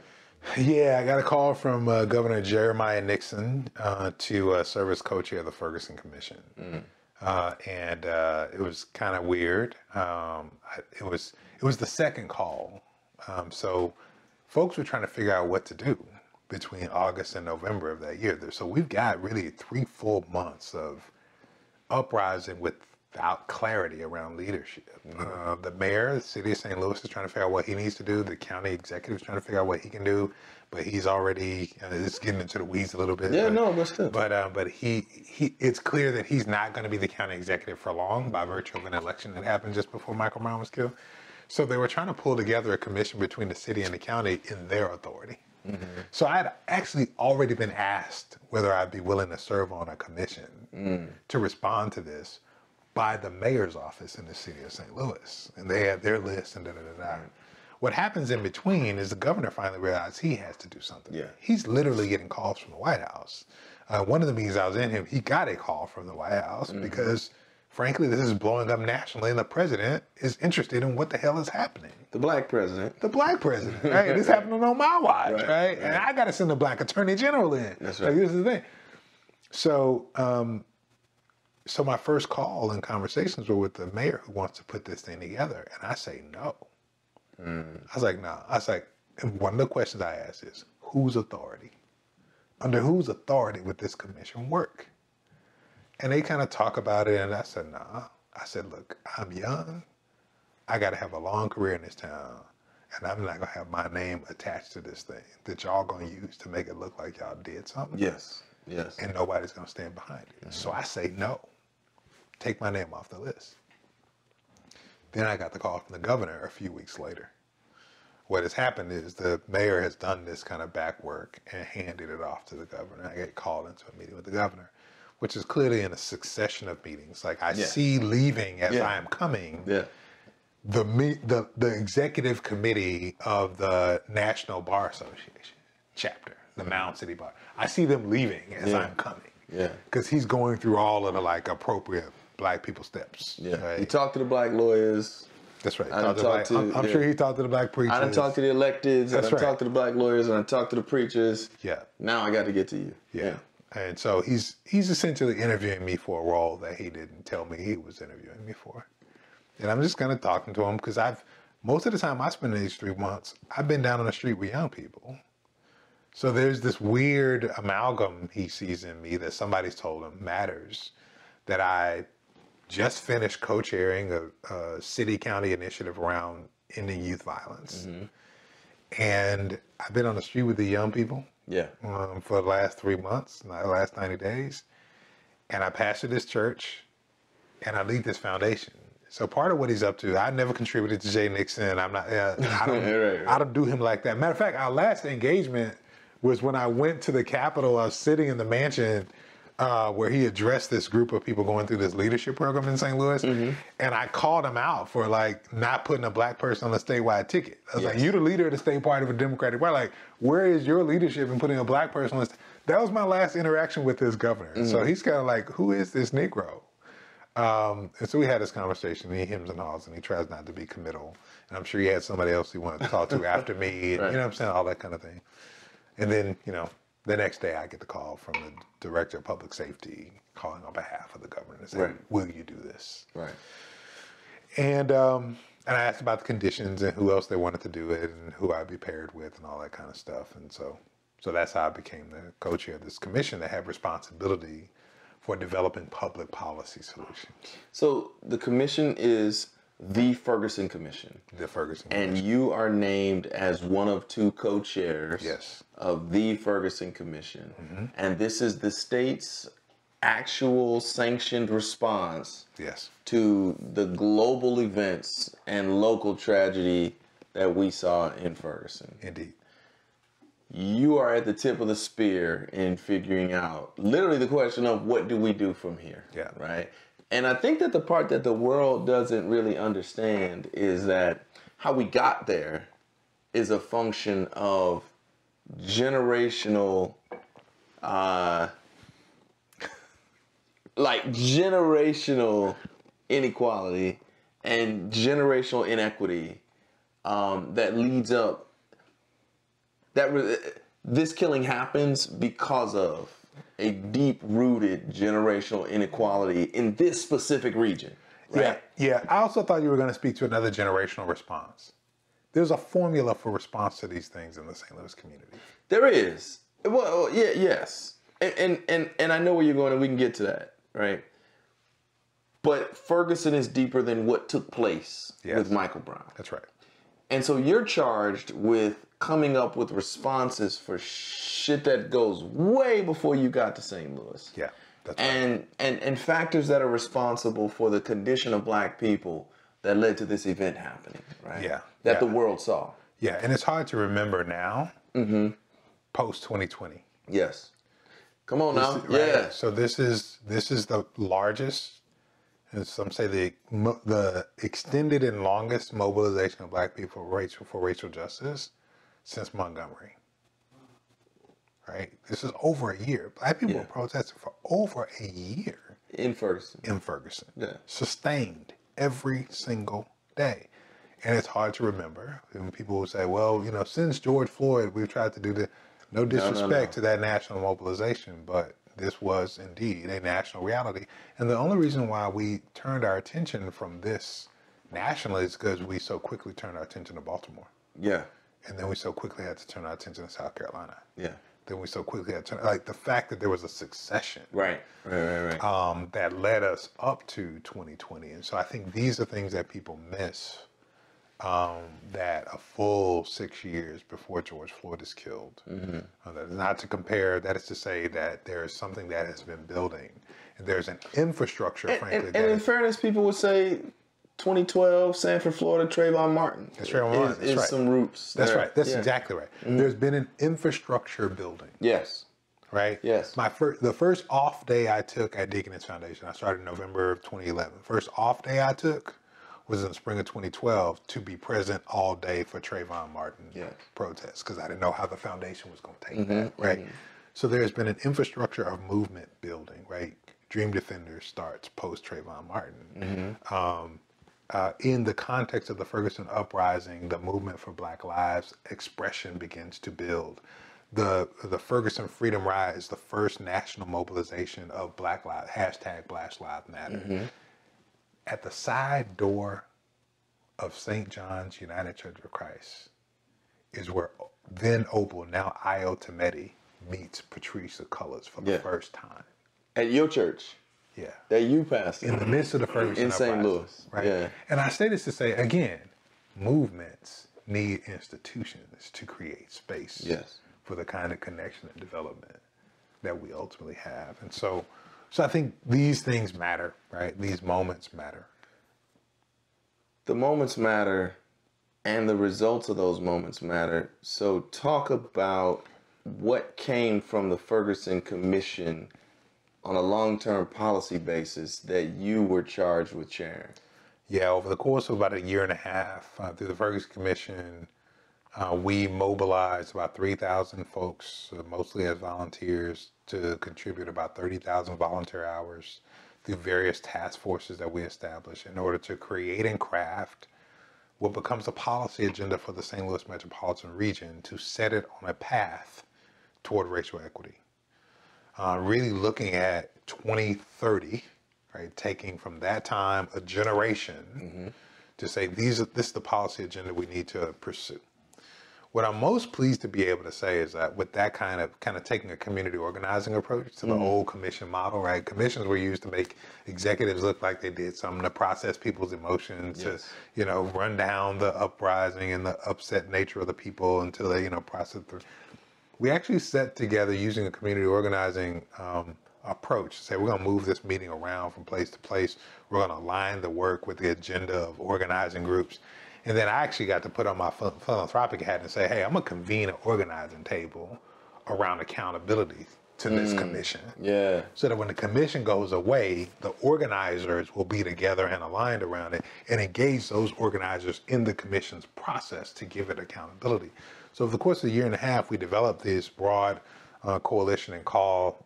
We also developed this policy agenda that became the Ferguson Commission, the Forward Through Ferguson report, delivered it to the governor and to the community very intentionally. I had the opportunity at that delivery, off script, to be able to, to be able to deliver to the governor this report and to announce an accountability gathering that the community organizers would hold within a month, to have other politicians begin to come to say, yes, I'll take this on. Yeah.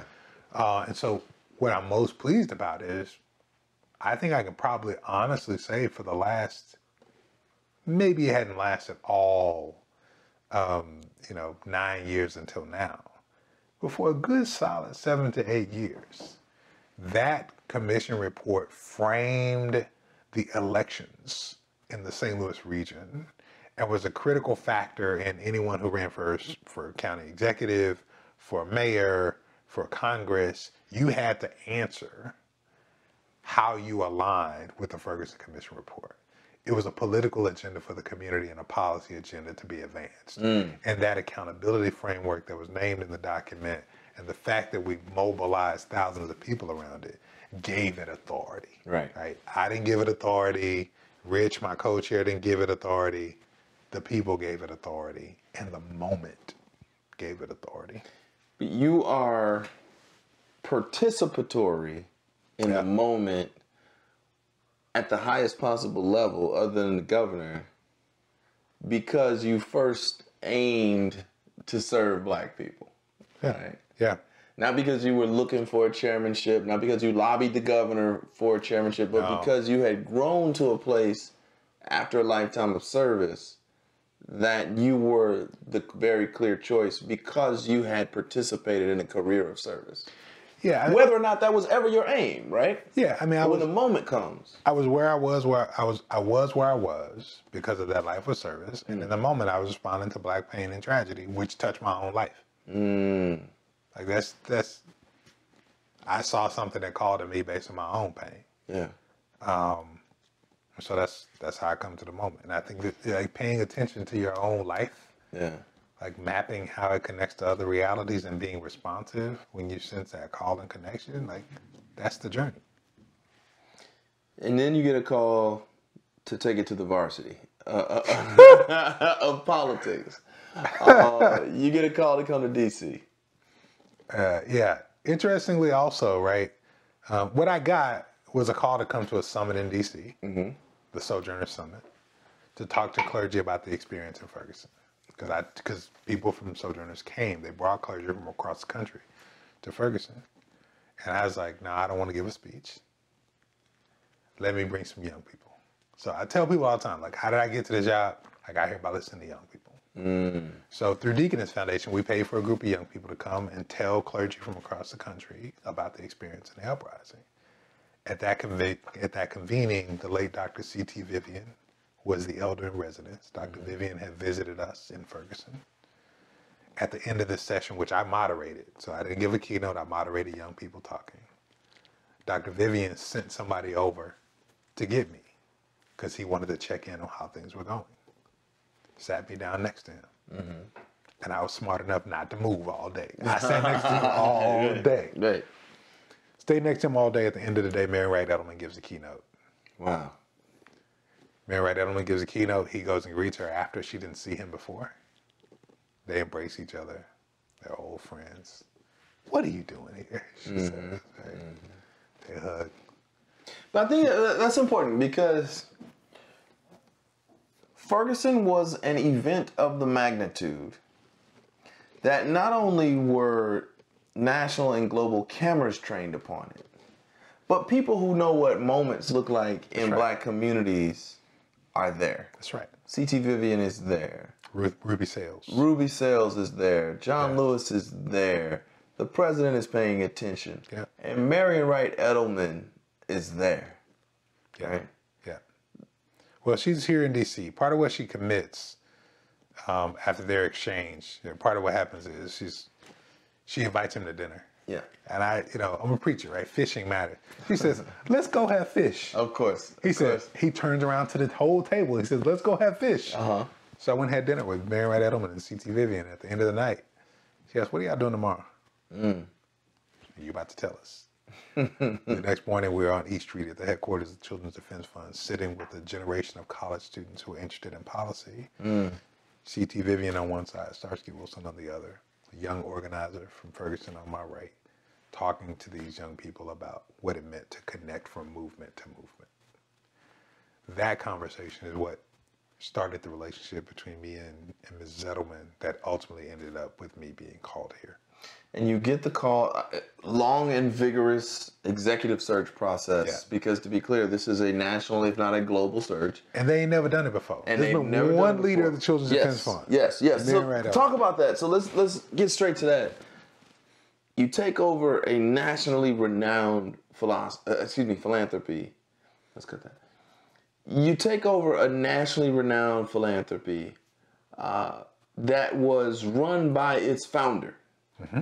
So you have this very specific kind of founder succession challenge in light of stepping into this nationally important children's philanthropy at this incredibly chaotic time in the world, where folks are finding advocacy voices and where you've got to reconstruct a national advocacy agenda for children. But you're also replacing a founder, and who is frankly a legend.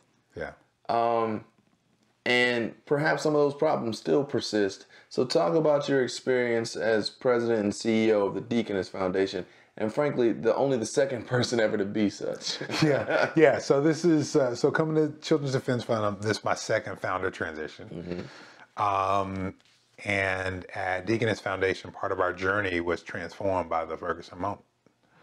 Frankly, we began to learn about how to align not just our philanthropy, but our coordinating and convening capacity with our public thought leadership. How do we listen in communities so that we inform our philanthropy and we can use that to amplify public policy? So the entire kind of engagement as a co-chair of the Ferguson Commission was really, in many ways, a pilot test. As a matter of fact, I came to my executive committee. I said, look, I need some resources to be able to take to the ground. I need a special allocation because I'm going to learn things that I need to be able to resource. And so I want to test how we can use thought leadership along with our philanthropy, how we can use our convening authority, and how we can leverage resources from other places to make things better for children and young people here. So that becomes a learning experiment. And frankly, that learning experiment is part of what I deploy in service to my relationship with Children's Defense Fund. I say, you know, Marion told me that like that next day, she's like, after we had this conversation, she's like, you know, you should reinvest in freedom schools. She said, at one point, St. Louis had more freedom schools than any other city across the country. Matter of fact, there was one Don Calloway. Stop it. She didn't say that. Who's certain? No, she didn't say that. But it's good commentary. I wanted to buy in, but I'm too honest. But I was there. Right? I was there at the beginning of the St. Louis Freedom Schools, no doubt. Yeah, it's St. Louis Freedom Schools. So she was like, you need to rebuild the network. For whatever reason, she knew. In June of 2015, she still had in her head, she knew there's only one freedom school in St. Louis now. Y'all used to have more than anybody else. That's right. She knew that the Henry Hampton Archives that hold the Eyes on the Prize records was at Washington University in St. Louis. Yes, indeed. And she knew there was a brother named Sean Joe, who I didn't know at the time, but he moved to St. Louis. We just hired his son as an intern at CDF. Wow. He's a student at Howard. He was one of the first members of CDF's Black Student Leadership Network 30 years before, and he moved to St. Louis in August of 2014 with 2 black sons. As a widower with 2 black sons. Just got there. He just got there in the midst of the uprising, right? She's like, you need to go find Sean. He's one of ours, she said. And so putting those pieces together, right, deploying the resources of the foundation to be able to advance that agenda and to be able to begin to build relationship with CDF, because while CDF was an advocacy organization, multi-issue advocacy, it carries the name fund based upon our history of the Legal Defense Fund and Marion's job as the director of the Legal Defense Fund in Mississippi years before, is that we could actually deploy resources to advance child advocacy with a racial justice lens in a way that was responsive to the loss of life of a Michael Brown. And so that becomes part of our connection.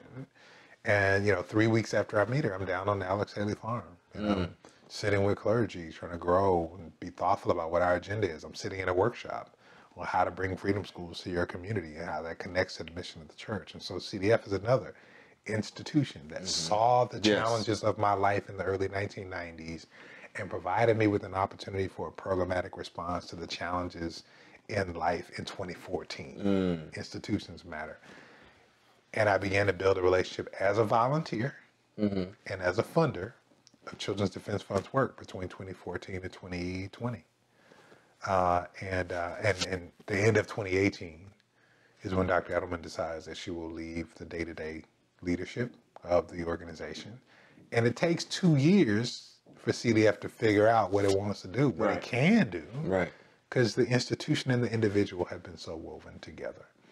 And so it's not until the summer of 2020 that I begin to talk to the board about, really it's spring of 2020, I begin to engage in the actual open search in the midst of a global pandemic with the board at CDF. And actually, oddly enough, I have my first meeting with the full board of Children's Defense Fund happens in the week that we lose John Lewis and C.T. Vivian. Yeah. So full circle, I met Marion through C.T. Vivian, and I come in to talk to the board about this leadership transition when we lose C.T. Vivian. So this is kind of an odd reality.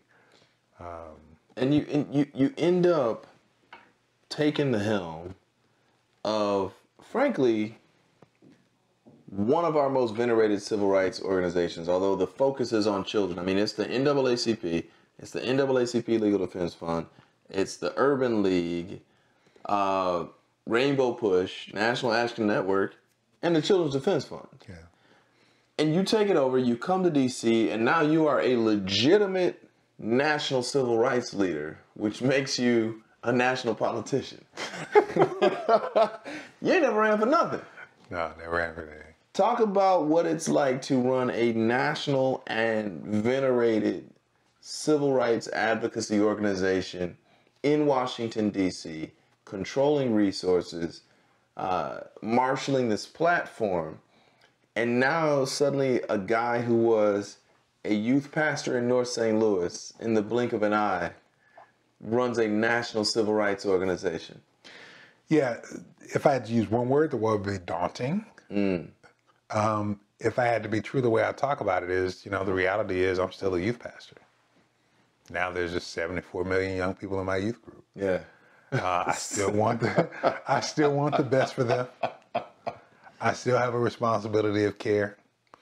I have the responsibility to learn and be faithful to the strategy. There's an unpublished history of the Children's Defense Fund that tells the story of a Marion Wright Edelman speaking in the early 70s, actually the late 60s, I should say, in the late 60s at Pascal's in Atlanta with civil rights leaders. Yeah.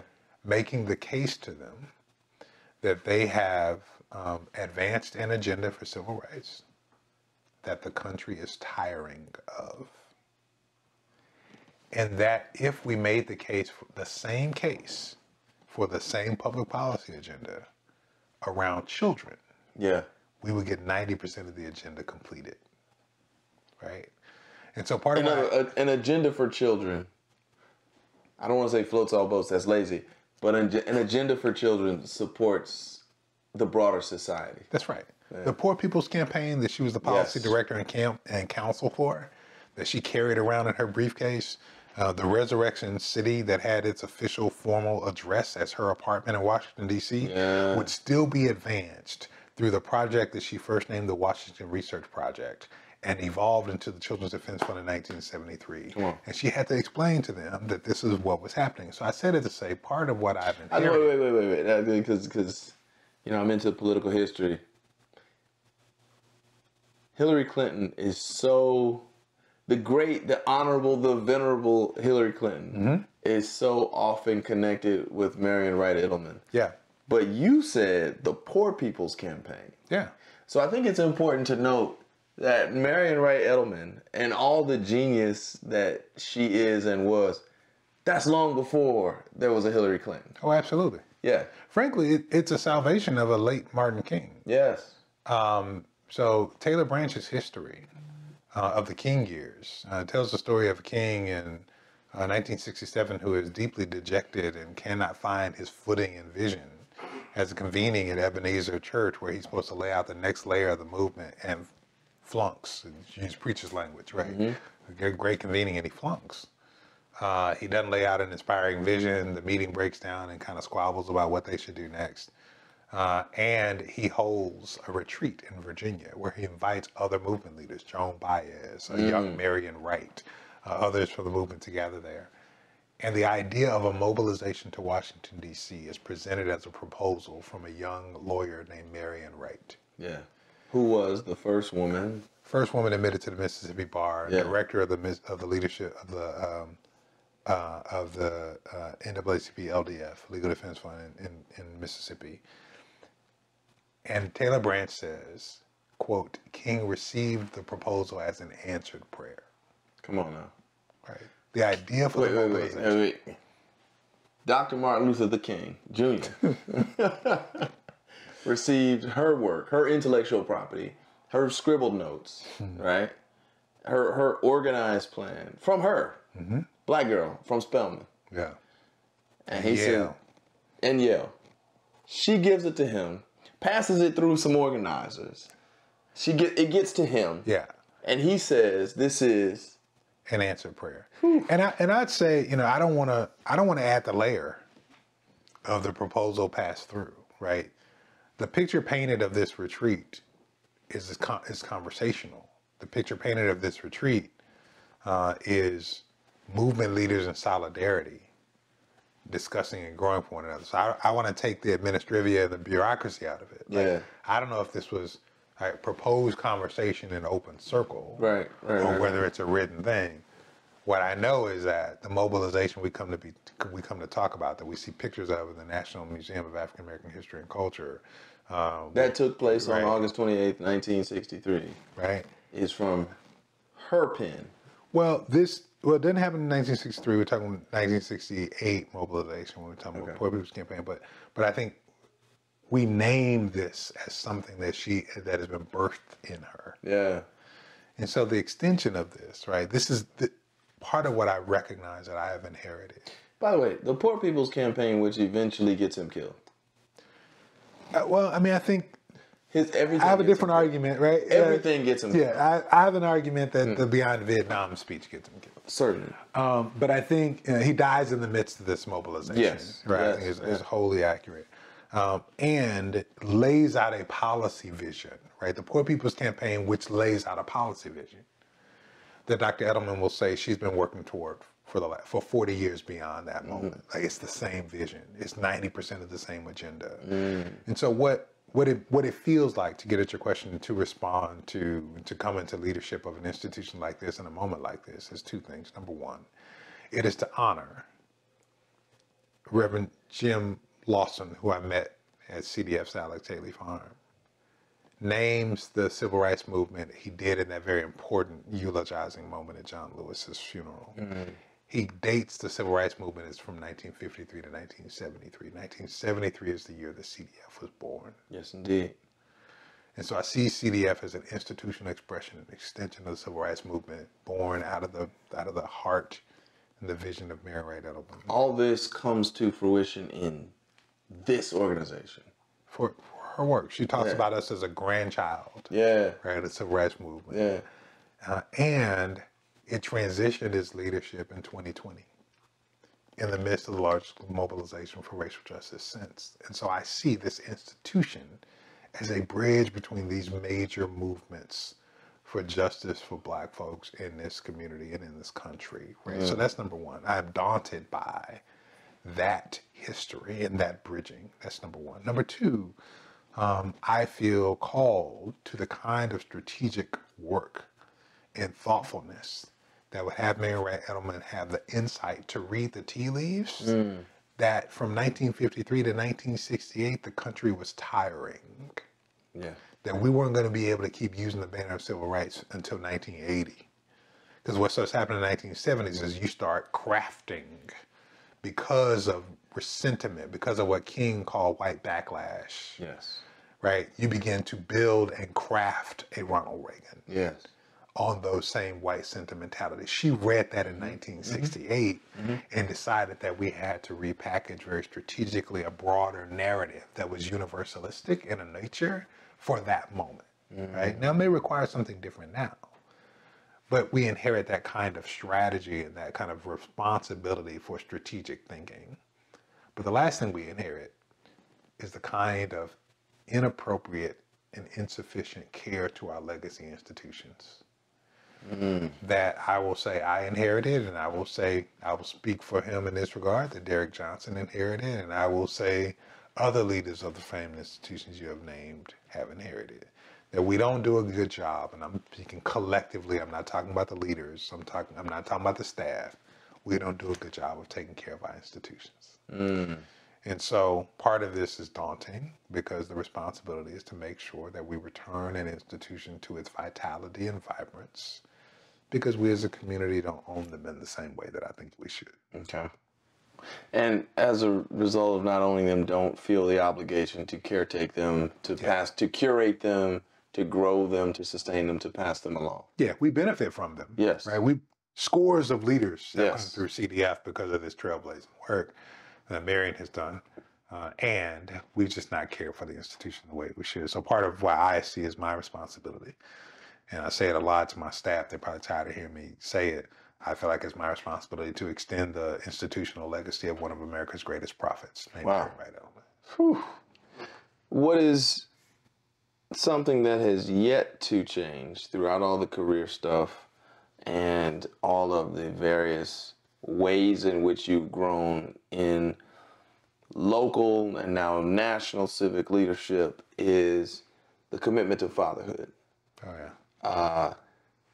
A commitment which has grown since I've known you. And there are now 4 charges who are at different stages and phases of their own development. Indeed. Yeah.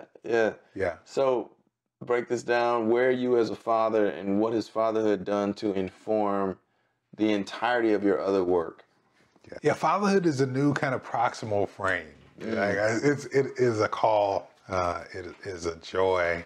But also it's the way that I understand all of this work that we talk about and that we do around policy and power building and programmatic support for children and families. Like, it starts with, it's animated by my own feelings about Amber Ella Marie Wilson. Right? I got an 8-year-old in my house. And so if I want to talk about what it means to unleash the joy in growing up, and I got to talk about what it means for her to be safe, secure, to feel seen. Because I tell people, like, I read all the academic papers and everything else about child well-being and the way that should inform our work in sociology and theology and all the things. But my basic definition is a child that is well, that is whole, that is thriving will sing and dance like nobody's watching. Right? And I know that from Amber. Like, when ain't nobody paying attention and she ain't worried about nothing, she's singing and dancing. Right? And so that's what all young people deserve. And so from, what I've seen in the early thoughtfulness and intention to be able to read a room and meet adults' expectation in my oldest son, to what I've seen in the creative expression that comes out of just a little bit of isolation and the opportunity to dream and read from my second son, to what I see in the reaching for examples and models for what manhood looks like from my third son, who said, when I wear a bow tie, I feel like the president of the Deaconess Foundation. And then I see him modeling and cueing himself off of his older brother Starsky and wearing his old jerseys to his new AAU basketball games.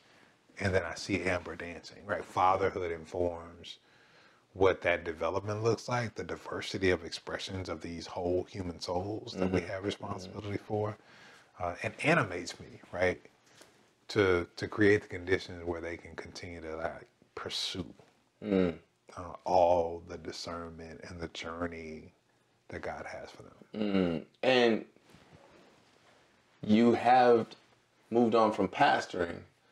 All right, I'll start that over.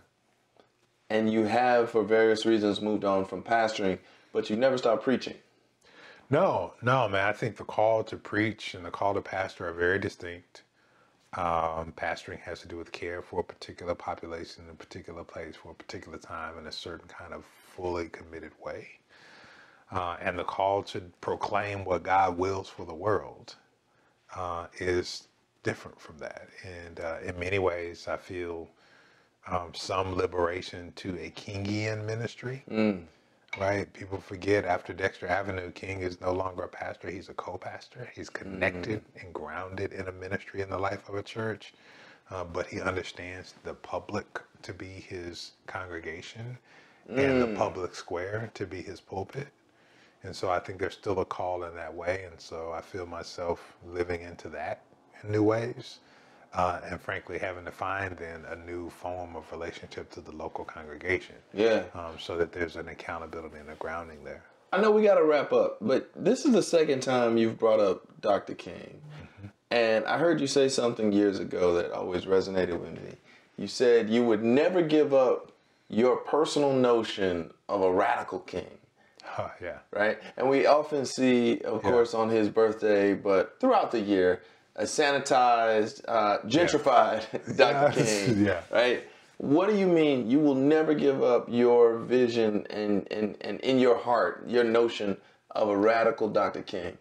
Yeah, I mean, it's a historical analysis. The last 2 years of Martin King's life, his rhetoric was increasingly radicalized. He had been transformed by a movement of young people that people locate with Stokely Carmichael, locate with SNCC, locate with the John Lewis. And so his public rhetoric becomes much more sharp. His analysis becomes much more clear, global in its perspective. And I think Radical King is the one we forget. We lock Martin King into a 1963 speech. And we don't see what Vincent Harding comes to call the inconvenient hero. Yeah. We begin to lock him into, I think it was, I forget the name of the poet, but he talks about a king in the manner of now that he is safely dead. Yes, Lord. Right? Now we can honor him. And sing hosannas in his name. Yeah. Right. So we take the 1963 king and we lock him in. And that's contrasted with Ossie Davis in Harlem giving a eulogy for Malcolm X, in which he openly acknowledges there will be those who tell us to escape from his memory. That's right. And to run from him. Yeah. And to reject him. Yeah. Right? Yeah. But now that King is safely dead, it's openly said, openly expressed. Yeah. Absolutely. I mean, so we can make of him, we can clean him up. He's further sanitized in the interest of a national holiday in the 1980s. So further sanitized in order to make a monument in Washington. And so we strip him of some of his sharpest rhetoric. And so we do not speak of a Beyond Vietnam speech or a time to break silence on April 4th, 1967, a year to the day that he is killed. And that's my argument. I think this is the speech that gets him killed, where he critiques the president and he critiques some of his former friends and he speaks on global issues like this evolving king who ties poverty in the global what many call the third world, the global south, to the reality of poverty in the United States of America, where he begins to have a sharper economic analysis than his racial analysis. He comes, I'm not saying anything that your father hadn't said. That's right. When he's talked to both of us. Yes. About King's critique of poverty. Yes. Being what getting killed, not his analysis of race, right? You know, Pops Calloway said this to both of us, right? So this is what I'm saying, is that we forget this king, and we do it to our own detriment. And we forget the radicality of direct, nonviolent direct action as a theory. We have made parades of protest. We go out into the streets without challenging anything. This is the king that we need in this moment, where white supremacy is on the rise and even more publicly expressing itself.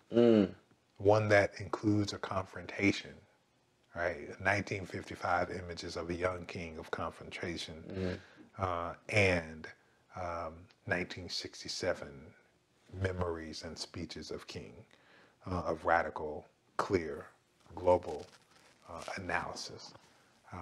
We lose this in a dream. Whew. We lose this in a dream. That's husky, man. So, you and I are no longer baby professionals, activists, whatever you want to call us. Grown, man. We just grown. We just grown. Cheers to being We just grown, grown, man. you know. Our kids have grown up Ain't no together. young. We just grown. And I don't know how, but we got mentees, folk asking you and me what to do. Yeah.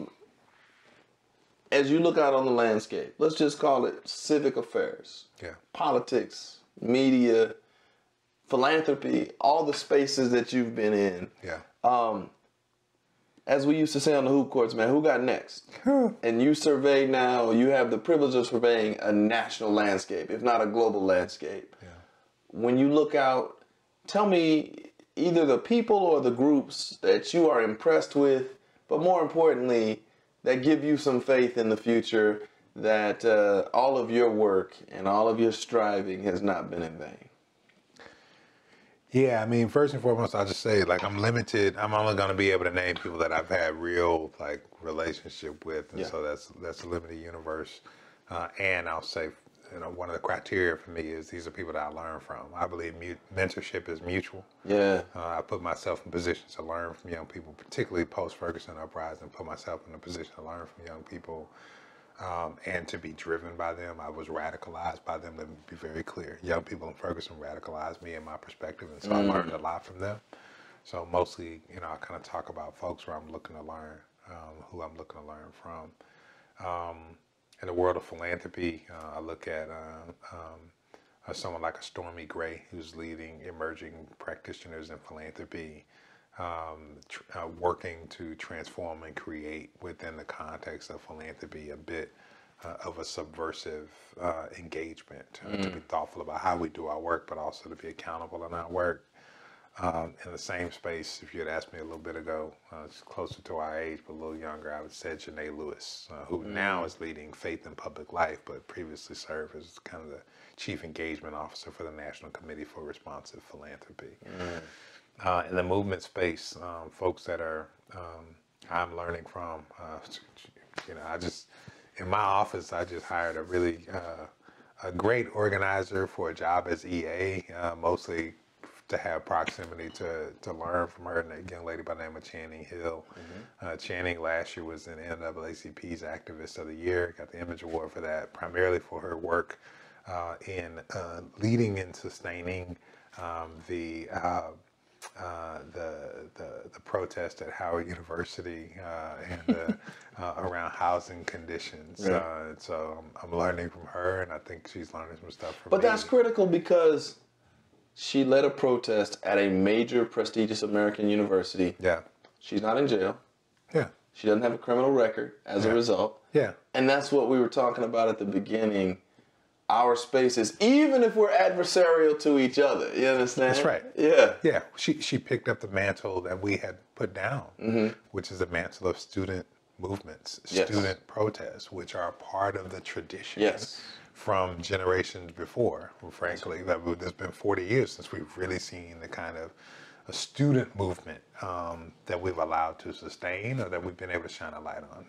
Sans the students at Mizzou, who quite frankly led a cascading movement outside of in response to Ferguson that people never shined a light on. So I should say that as well. No, shout out to Mizzou. I remember linked up. We gonna be all right. That was a real thing. That's right. Got the football team to stand down. Yes, indeed. Yeah. Full hunger strike. Yes. These are things, right? Elements. So I think folks like Channing, I put in that same category. Someone like a Kayla Reed in St. Louis, leading Action St. Louis, activated in the context of the Ferguson uprising, and has built a for real political operation and organizing institution there in Action St. Louis that sustains today and holds tension with elected officials, even while, you know, it does the thing that politics must be able to do, to reward friends and execute consequences on those who are enemies to the agenda. Come on and now. so someone like a Kayla Reed, I have to name in that space of philanthropy. It's a little tougher when I kind of come to the political space.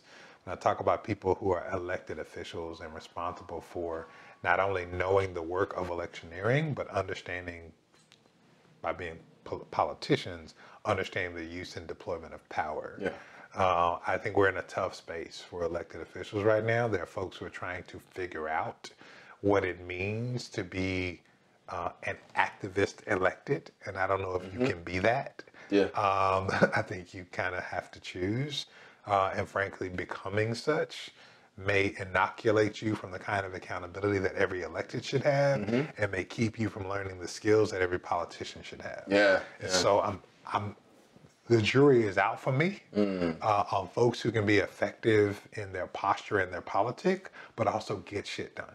But I think that's important that the jury is out, because a couple of things I see. First of all, you ain't naming names just to say somebody who you know is the person we're supposed to name. Currently, the hot boy, hot girl in elected politics. And you're far beyond that.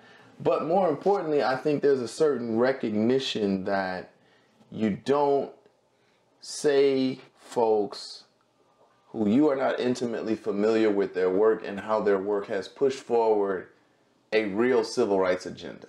That's right. Right. No, that's real, man. I mean, I think I was having this conversation with some of our staff the other day, because I mean, the politic at Children's Defense Fund is our politic is for children, and not for electeds. Yeah. And so you are a partner in getting something done for children. And what I want to know, and I don't have a really clear answer on this, I don't have a stamp on this answer right now, is who's the black elected official nationally who carries the water for black children? I can say, and I appreciate it, but again, he's not next, right? Cory Booker's done a really good job on child poverty, on child nutrition. Absolutely. I can say that Maxwell Frost shows promise as relates to issues that I care about on gun violence prevention. This is a tough environment. He's a young elected in this environment. I can name those folks and appreciate that. I can say that I know closely the work and commitment to children and working families of LaFonza Butler in this moment. Gratitude. Senator LaFonza gratitude Butler. to the Honorable LaFonza Butler. Yes, indeed. Who is the immediate past board chair of the Children's Defense Fund and has committed to that work for a decade, labor work for a generation. Like, she's a real talk. So I guess on a global stage, I can say that she's got next because she is, younger than the two of us, and in the U.S. Senate. She my age. She younger than you. Okay, younger than me. Okay, so I'll own my grain. But in the United States Senate, yes, at this age and this posture, with that politic and that strength, the kind of strategy that I know, and so I can't say she's next because she's younger than me and she's taking something from me. I say she's next because she is a global leader, and there are people who haven't seen that yet. And so I know she's deeply committed to children and families from her work with us. I look forward to whatever she chooses to do next, both in that seat and beyond. So that, if I had to say tip of the spear, who is globally, who is nationally next, then I'd be naming one LaFonza Butler from Magnolia, Mississippi, and Jackson State University. Yes, indeed. And again, I say, these are the names I've called, with sans the exception of one, are people that I've done work with, right? People I've been able to kind of look eye to eye. People that I can say, not just based upon their record, and I think this is just responsible, right? Not just based on their record, and not because they have proximity to me, but because it is only responsible for me to name people that I know, people that I've learned from. These are people that I know and I've learned from, with one exception of Maxwell Frost, but in him I see promise. There's something to be said from only being to talk about those who you have, Bible word, witness. Witness. You know what I'm saying? Yeah, I'm a witness. Yeah. Look, man, I am a witness the fact that LaFonza Butler does not play checkers. Yeah. She only plays chess.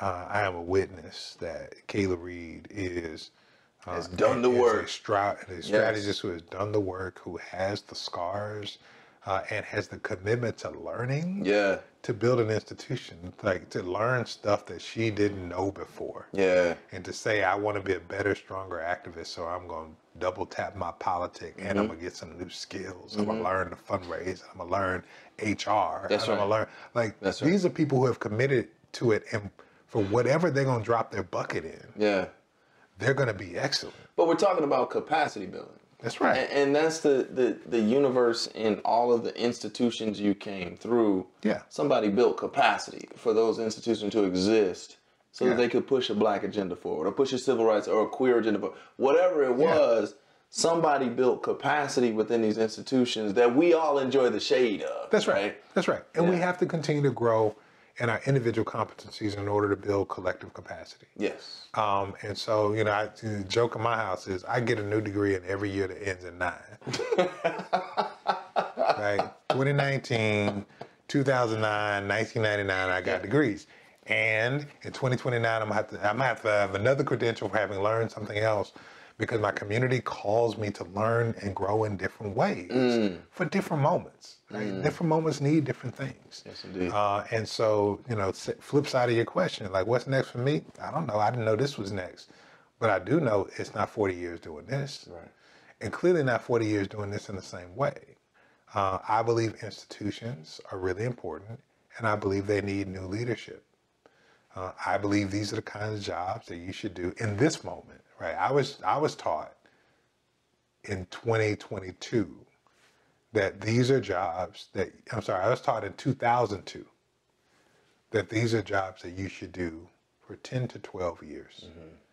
Because you need something different. You need a new challenge.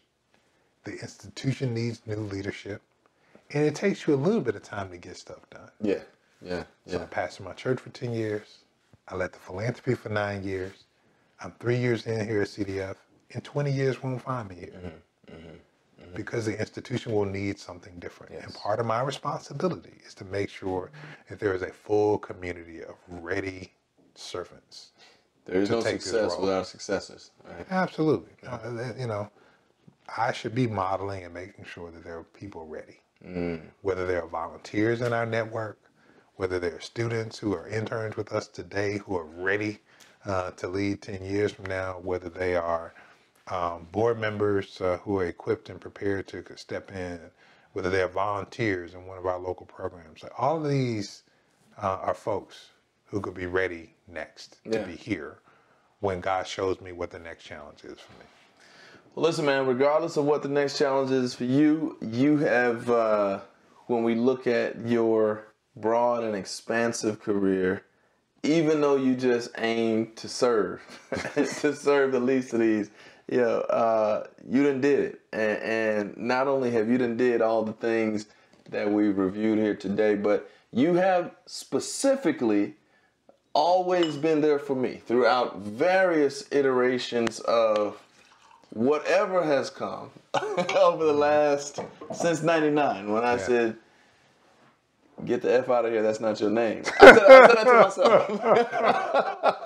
But you have always been there for me in multiple cities and ages, stages, and phases of this lifetime. So I appreciate you, my brother, for all you have done. And on behalf of a culture who you have sacrificed your personal time towards serving, I appreciate, and we say thank you for that as well, man. So whatever is next, I think that myself personally and our people can feel comfortable that it is in service of a greater picture of moving a righteous agenda and a godly agenda forward, my brother. So I don't know that you are an intentional politician, but as far as in this space where we celebrate politicians, my brother, you done did it, man. Hey. And I thank you for all of your service and say congratulations, man. Hey, man, pleased to walk with you, bro. Always yours in the bond, and we'll walk this way together. Cheers, indeed. Cheers.